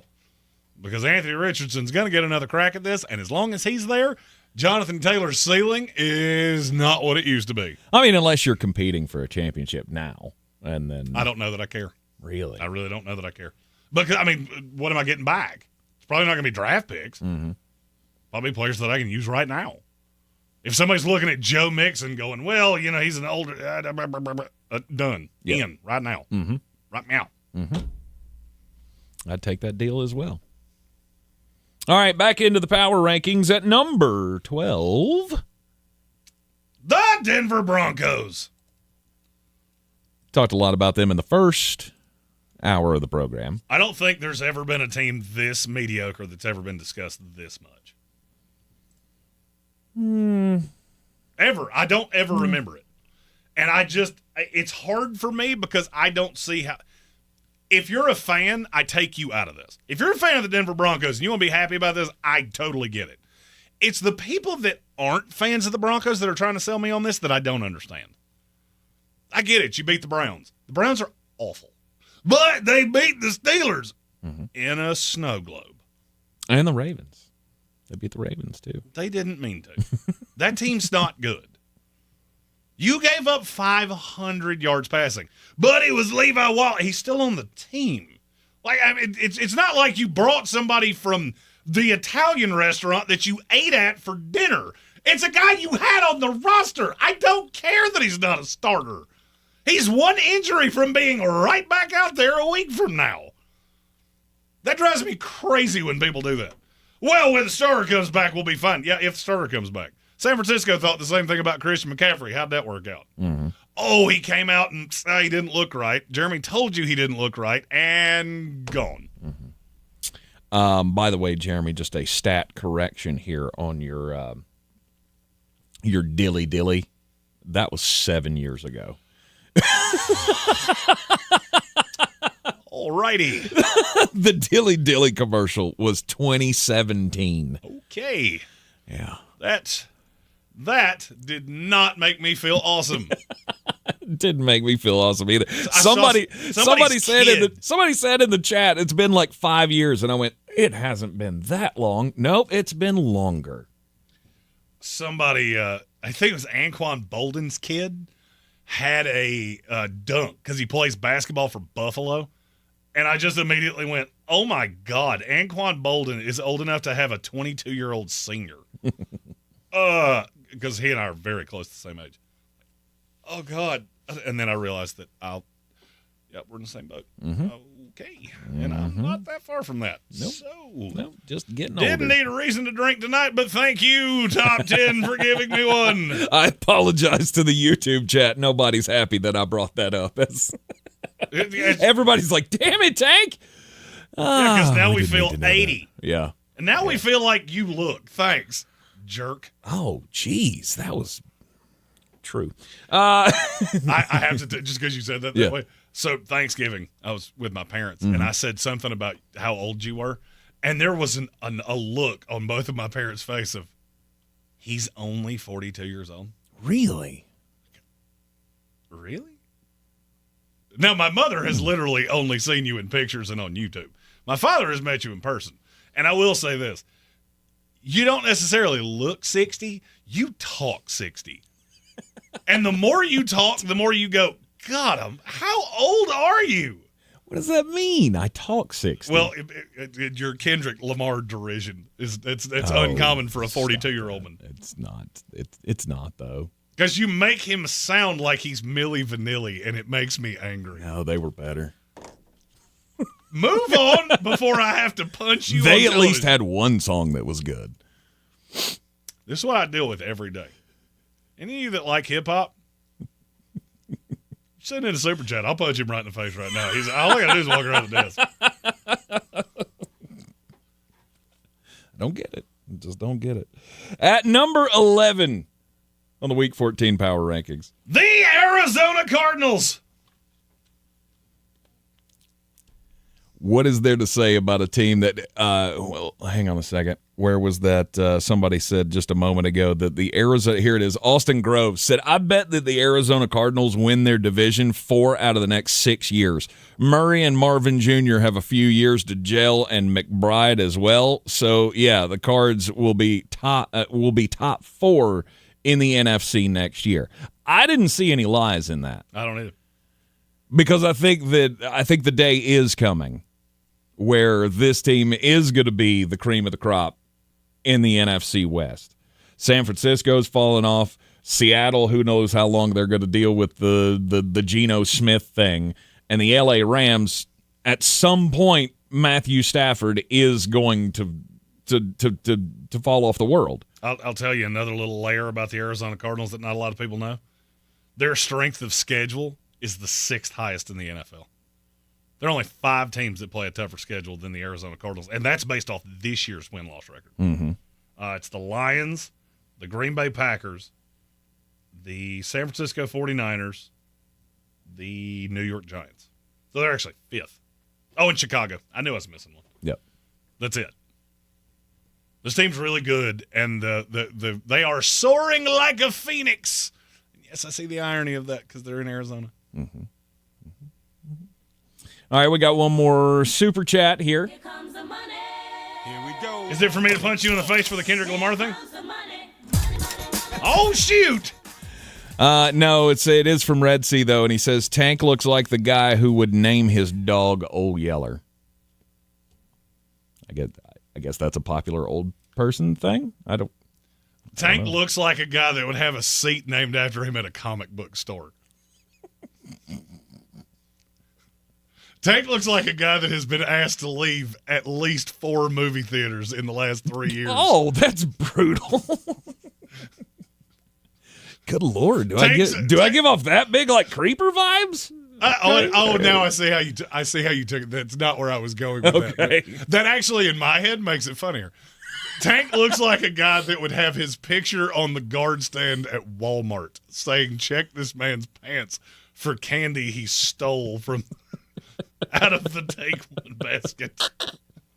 William Workman says I look like a guy who has a wanted poster. What? I'm really trying not to be mean right now. Okay. All right. There. A wanted poster? Tank I look like a criminal? Tank looks like a guy that highlights his calendar every year for the dates of Comic-Con. You're in the Sportsocracy. Tank looks like a guy that would try to sell you on the dynamic storytelling of Star Trek Next Generation. This is ESPN Asheville. We're aware. This is ESPN Asheville. 92.9 FM, 880 AM, and 1400. This is your Exergen Temporal Scanner weather forecast on ESPN Asheville. Briefly getting milder after our snow showers and flurries ended now as we get into the afternoon with sunshine around today. Still cold, and then the coldest night of the week's probably tonight. Mainly clear by morning in the low to mid-teens. Our colder spots could sneak in to the single digits. Wednesday, sunshine. Here comes the milder air, 52. But then quickly colder. Thursday and Friday, plenty of sunshine. Upper 30s to low 40s, milder and dry by the weekend. From the Weather Channel, meteorologist Ray Stajic. This report is sponsored by Lowe's. Only at Lowe's, MVP's Pro Rewards members can get a volume discount on eligible orders as low as $1,500. Discount on eligible products only and reflected in quote. Restrictions apply. See Pro Desk for details. MVP's Pro Rewards program subject to terms. Dear Bartesian. Dear Bartesian. I have been a very good 38-year-old adult. This year, I would like your premium cocktail maker. It makes over 60 bar-quality cocktails at the push of a button. I think I've earned a Bartesian. I didn't cut off anyone in the school pickup. I made my bed without my wife asking. I refrained from saying be there in 5 when I hadn't left the house. So please, bring me a Bartesian premium cocktail maker. Oh, hint, hint. There's even a savings of $100 site-wide at Bartesian now through Cyber Monday. $100? See? I'm being responsible. I promise I'll share the martinis, cosmopolitans, old fashions, and gimlets. I've been awfully good this year. I even did my taxes on time. And I didn't even let people on social media push my buttons. So I think I deserve the Bartesian premium cocktail maker that makes over 60 cocktails. At the push of a button. Now is the best time to get a Bartesian cocktail maker. Shake your phone and save $100 through Cyber Monday. Yes, you heard me correctly. Pick up your phone and shake it for $100 off.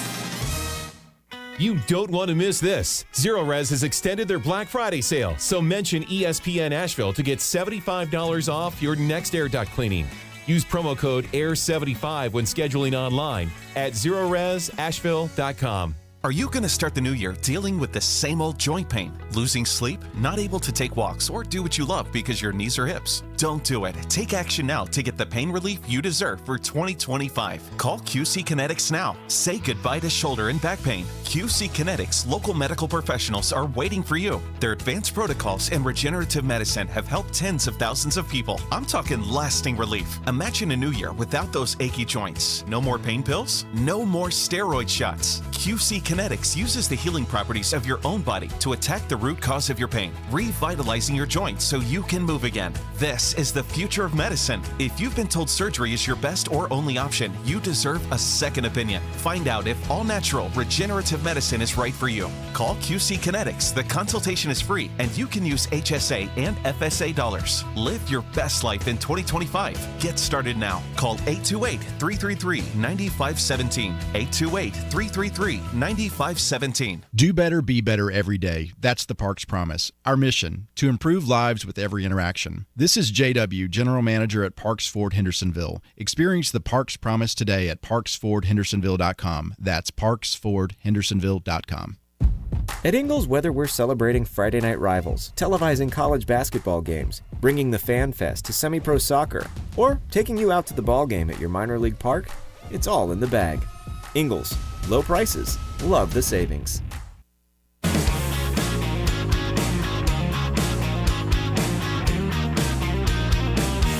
The Sportsocracy. What are you people? On dope? We are back in the Sportsocracy, and this is ESPN Asheville. Jackass won the day. I can't say what you said, but whew, that is the hardest I've laughed in a minute or two. That was very nice. Glad everybody's having fun making fun of Tank in the YouTube comments. If you'd like to do so, you can go to thesportsocracy.com, click that live video link, subscribe to the channel, and everybody invited to jump in on the melee here. The funny thing is that it's easier to make fun of me, but no one ever does. Well, of course not. There's a chance that you might find them and do bad things. That requires way too much effort. There's still that chance, though. I might say that one thing that triggers that big ginger, and he could come down here and mush my face. I'm old, and it just I'm too tired. I got to take a nap.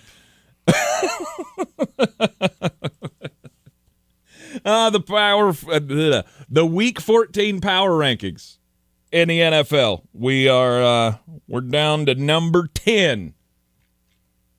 This is where it gets contendery.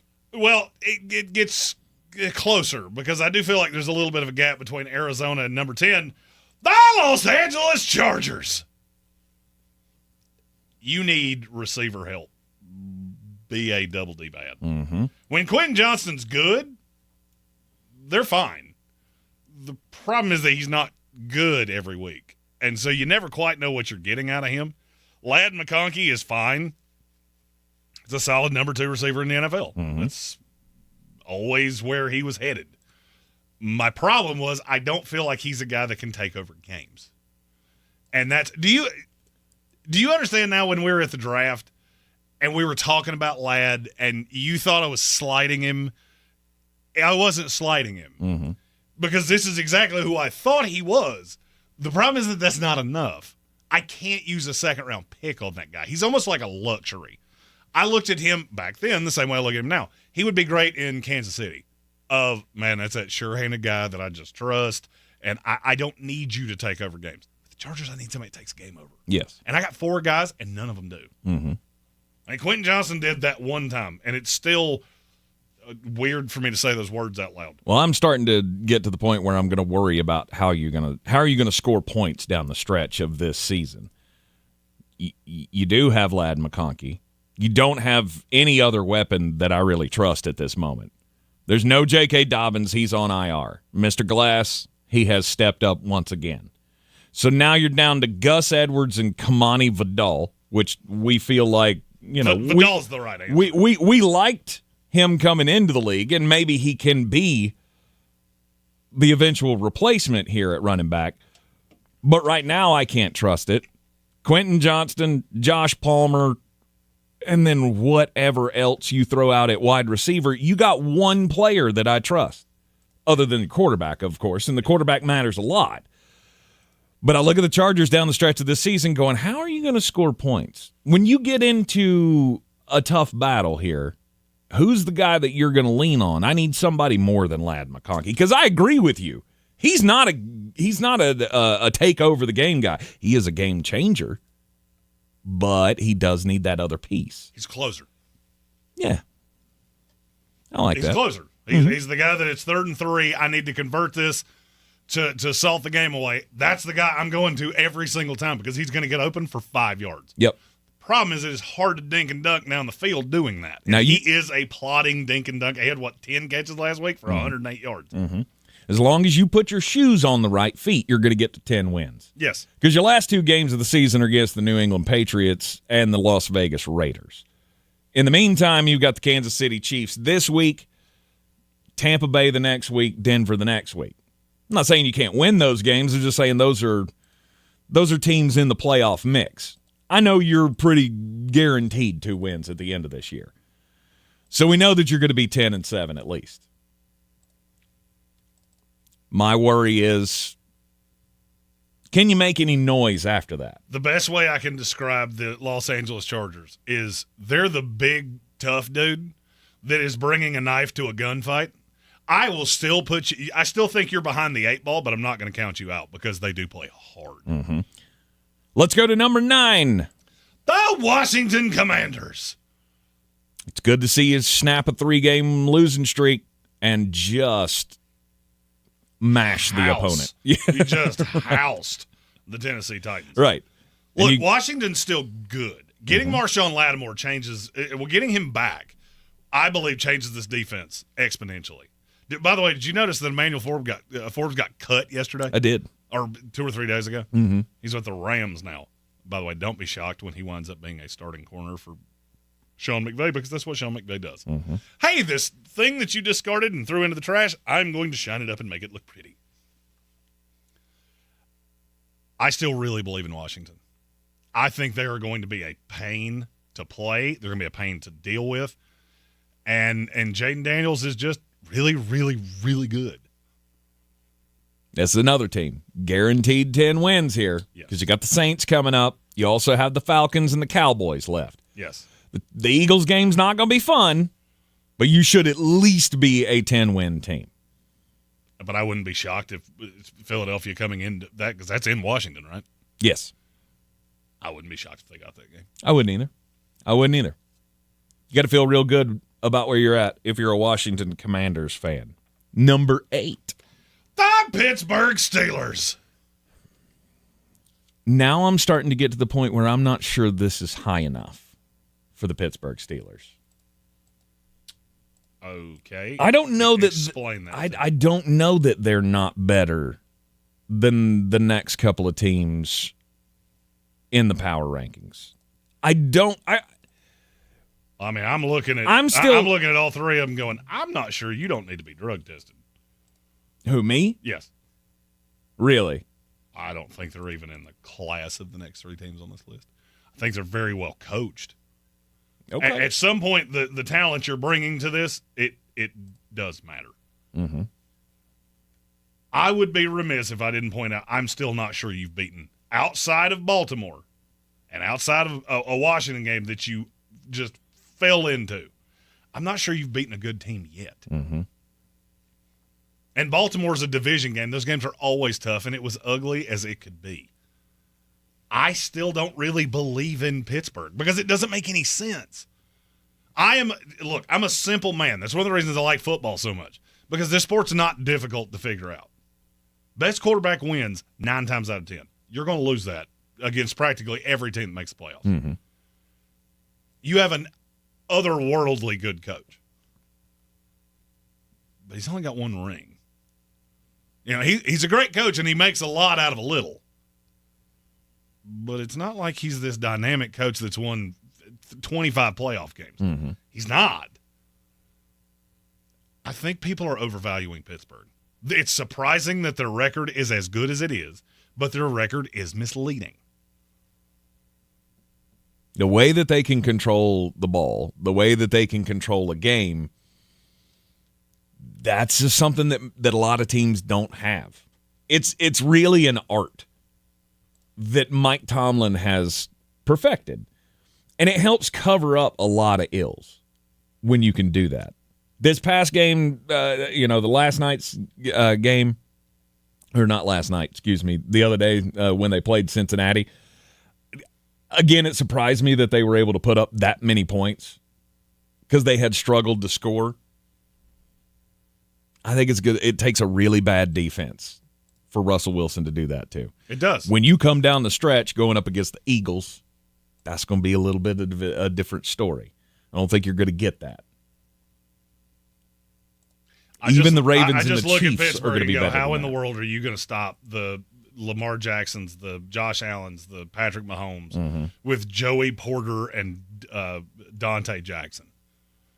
It doesn't make sense. Yeah. And you're not getting home enough. Everybody talks about how good Pittsburgh's defense is. It's not, though. Statistically, analytically, whichever way you want to go here, it's not, though. Yeah, it works against Daniel Jones and Aaron Rodgers and Gardner Minshew. Wait till you start playing those higher tier quarterbacks, which is what you have to beat to win playoff games. I just don't see it. Yep. Your record says you deserve to be here. My eyes don't. At number 7, the Green Bay Packers. I feel like I like this team way more than you do. You do. I don't know why. You do. Because I'm again, I still have my questions about Jordan Love. I'm not sure that he is an elite franchise quarterback. I know a lot of people believe that he is. I'm not there. The defense is really good. Second time, I'm not there with Jordan Love either. Mm-hmm. The defense is really good. The way you've been running the ball is insane. Josh Jacobs, he's been better than I expected he was going to be coming into this situation in Green Bay. Right, you have young talent at the wide receiver position, but a lot of their success depends on that quarterback. All right, so let me ask you this question. You said that you thought Pittsburgh should be ahead of Green Bay. Name me the position group. Name me the area of the football where Pittsburgh's better than Green Bay. The quarterback better? No. Good God, no. Are the running backs better? No. Oh, good God, no. Are the receivers better? No. Oh, good God, no. It's not even close. Is the offensive line better?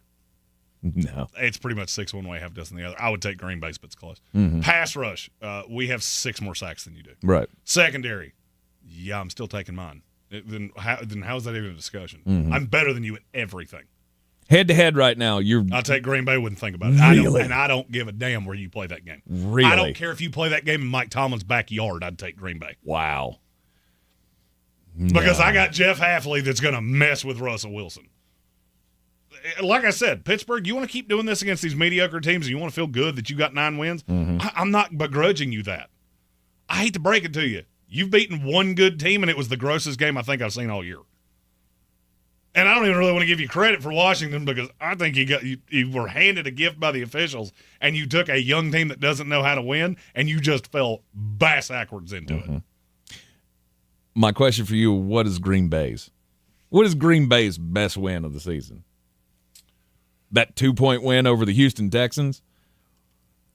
Because other than that, there's not a win there that I look at and go, yeah, that was a great one. You beat the Colts that are contending for the playoffs. You beat the Rams that are contending for the playoffs. You beat the Cardinals that are contending for the playoffs. You beat the Texans that are contending for the playoffs. You played the Lions. You beat the Bears who are contending for the playoffs. You beat the 49ers that are contending for the playoffs. You beat the Dolphins that are contending for the playoffs.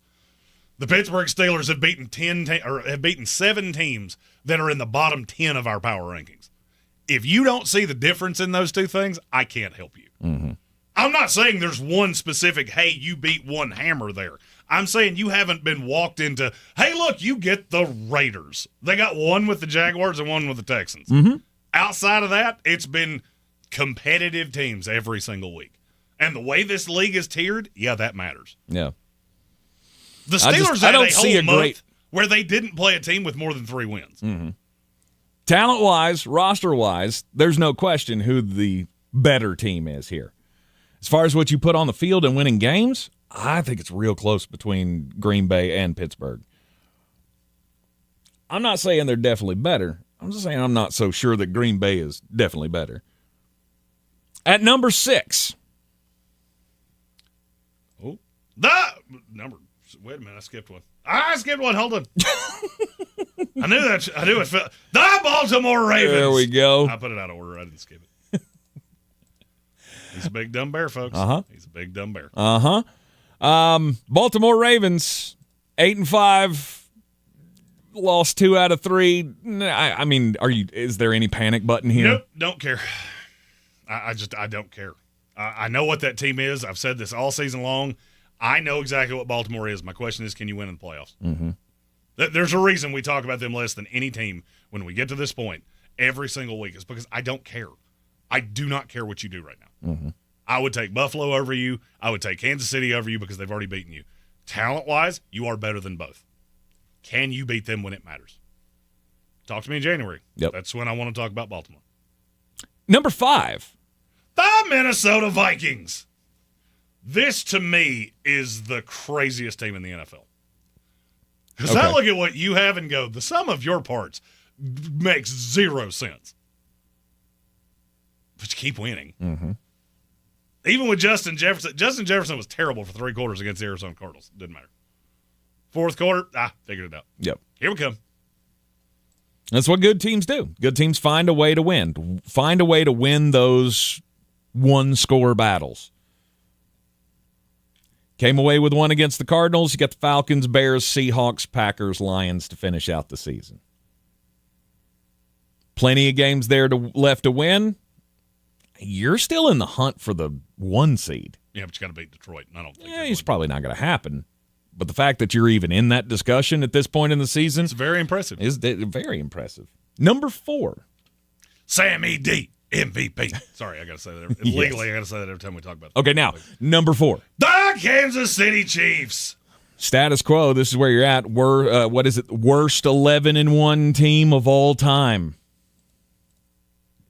You said that in a way that sounded very dismissive of that. I mean, it's one of those things that I find it a little comical when people say that. I'm not saying it's wrong. I'm about to say this is certainly not wrong. No, because you're 11-1, and again with Houston, I've said there's not really a game that I can point to and go, "This is who you are." This shows me. The only thing that I have to go on with Kansas City is the fact that I've seen them win 2 Super Bowls in a row. Yeah, and see, that doesn't matter because so many of those guys are gone. Sure. You've got pups now that are. This is a different team. But is this the Steelers team that went 11-0 and then crapped out of the playoffs and lost to Baker Mayfield? No. No, I do think they're going to struggle against Buffalo. I think they would potentially struggle with Baltimore. They're as vulnerable as they've ever been. They also have the house advantage. It's like playing cards. Mm-hmm. Tie goes to the house. Sorry, it just does. Yep. Have they played as the 4th best team in the league? No. But I've seen this over enough years that I got to give them at least a little bit of the benefit of the doubt. Mm-hmm. And their record currently sits at number 1. At number 3, the team that won our poll on social medias of who should be the number 1 team in the league, the Philadelphia Eagles. Did they win the poll? Okay, good for them. You ever heard you're beholden to the thing you've seen most recently? Mm-hmm. I still come down to I would take both quarterbacks in front of you ahead of yours. I would take both coaches ahead of yours. Mm-hmm. I do have some fear that you have really taxed Saquon Barkley. And I hope I'm wrong. I hope you run him 400 times. He wins Offensive Player of the Year in an absolute walk. But you have to understand why I'm saying it. I don't think even the most ardent Fly Eagles Fly fan on earth, Josh Michael, T's and P's for him today, by the way. Absolutely. I don't think even he would go, it's not a fair. No, it's 100% fair. The defense looks great. Things are humming along, but I'm kind of in the same boat with Philadelphia that I am with Baltimore. Let's talk when we get to January. That's really where it matters. For those of you who don't know, Josh Michael, under the knife, I guess, as we speak now, yes. Getting his new kidney. So everybody say a prayer for him that he recovers from that and will be up on his feet and spry and lively as ever once this is all done. Number 2. Nobody circles the wagons like the Buffalo Bills. It's hard to argue when you see Josh Allen out there, doing things that no quarterback has ever done before. I get that they were playing the 49ers, and 49ers are down. We shouldn't really be all that swayed by this, but it's the fact that they keep going into these games. They're going to score 30 points every week. You might be lucky enough to score 10 or maybe more against them. And that's just where we're at.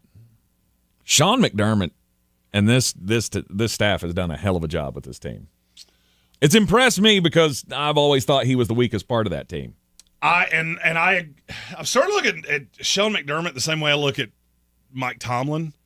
Of you've been here for so long and you keep doing this, really no matter the parts, that we have to give you some credit. I'm just not sure you're a Super Bowl coach. That's my problem with him. It's kind of like I say about quarterbacks. If there's franchise quarterbacks, there's franchise coaches. Look around the NFL at guys that have won Super Bowls. Do you notice something about them? None of them carry themselves the way that Sean McDermott does. None of them. He's almost I'm not going to say a sheepish guy, but he's never struck me as the football coach that's going to get me to run through a wall. And I struggle with that. But, I mean, at some point, you just kind of look at your coaching record and go, scoreboard. Yep. Buffalo Bills got the Rams on the road this week, and then the next week they're on the road with a big showdown with number 1. The Detroit Lions! You will be one until someone knocks you off, because I've already seen your good, and your good is gooder than their good. Mm-hmm. Only one blemish on the season continues to be that loss to the Tampa Bay Buccaneers that they had no shot at losing that game, but they did somehow find a way.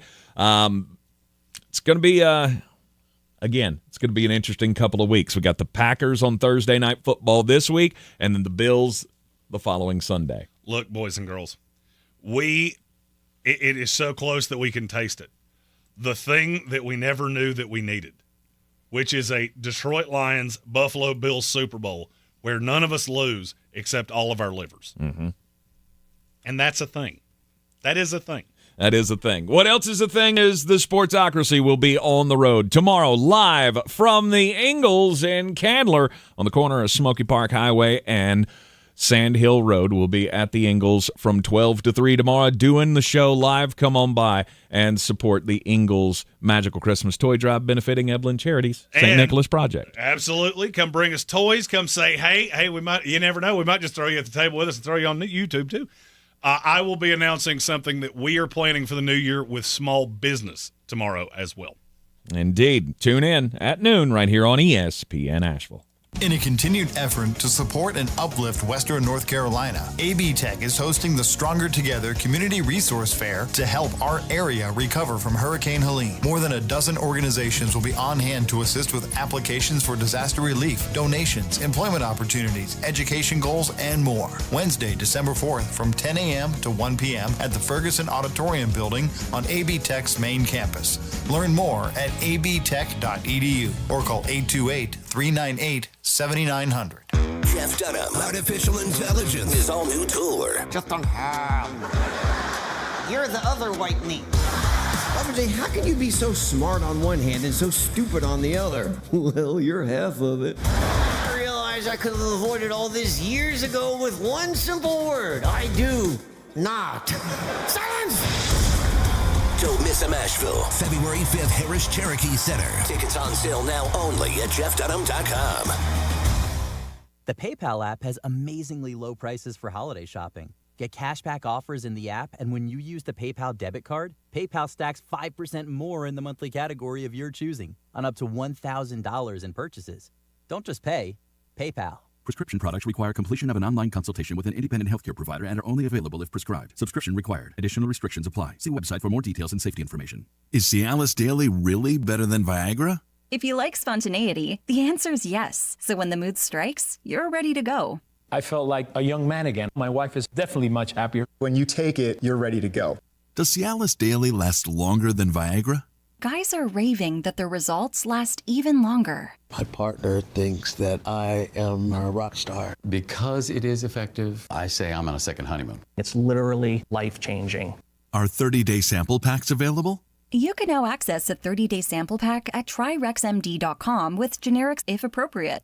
Online approval at TryRexMD.com is simple, with medication delivered direct to your door. There's no copay, no doctor office visit, and your shipping is always free. Visit TryRexMD.com to get your sample pack. That's TryRexMD.com. If you're looking to buy, sell, or invest in real estate in the mountains, you need to call the agents at Clarissa Sells WNC, brokered by eXp Realty. Check us out online at ClarissaSellsWNC.com. Download our free app on Google Play or the App Store. Type in Asheville Home Search. You'll be able to connect with our team and see all the available homes for sale in our area. For more information, contact us today at 828-774-6343 or clarissasellswnc@gmail.com. Dan Scott here, inviting you to check out my new show every Sunday, 8 to 9 a.m. here on ESPN Asheville, where we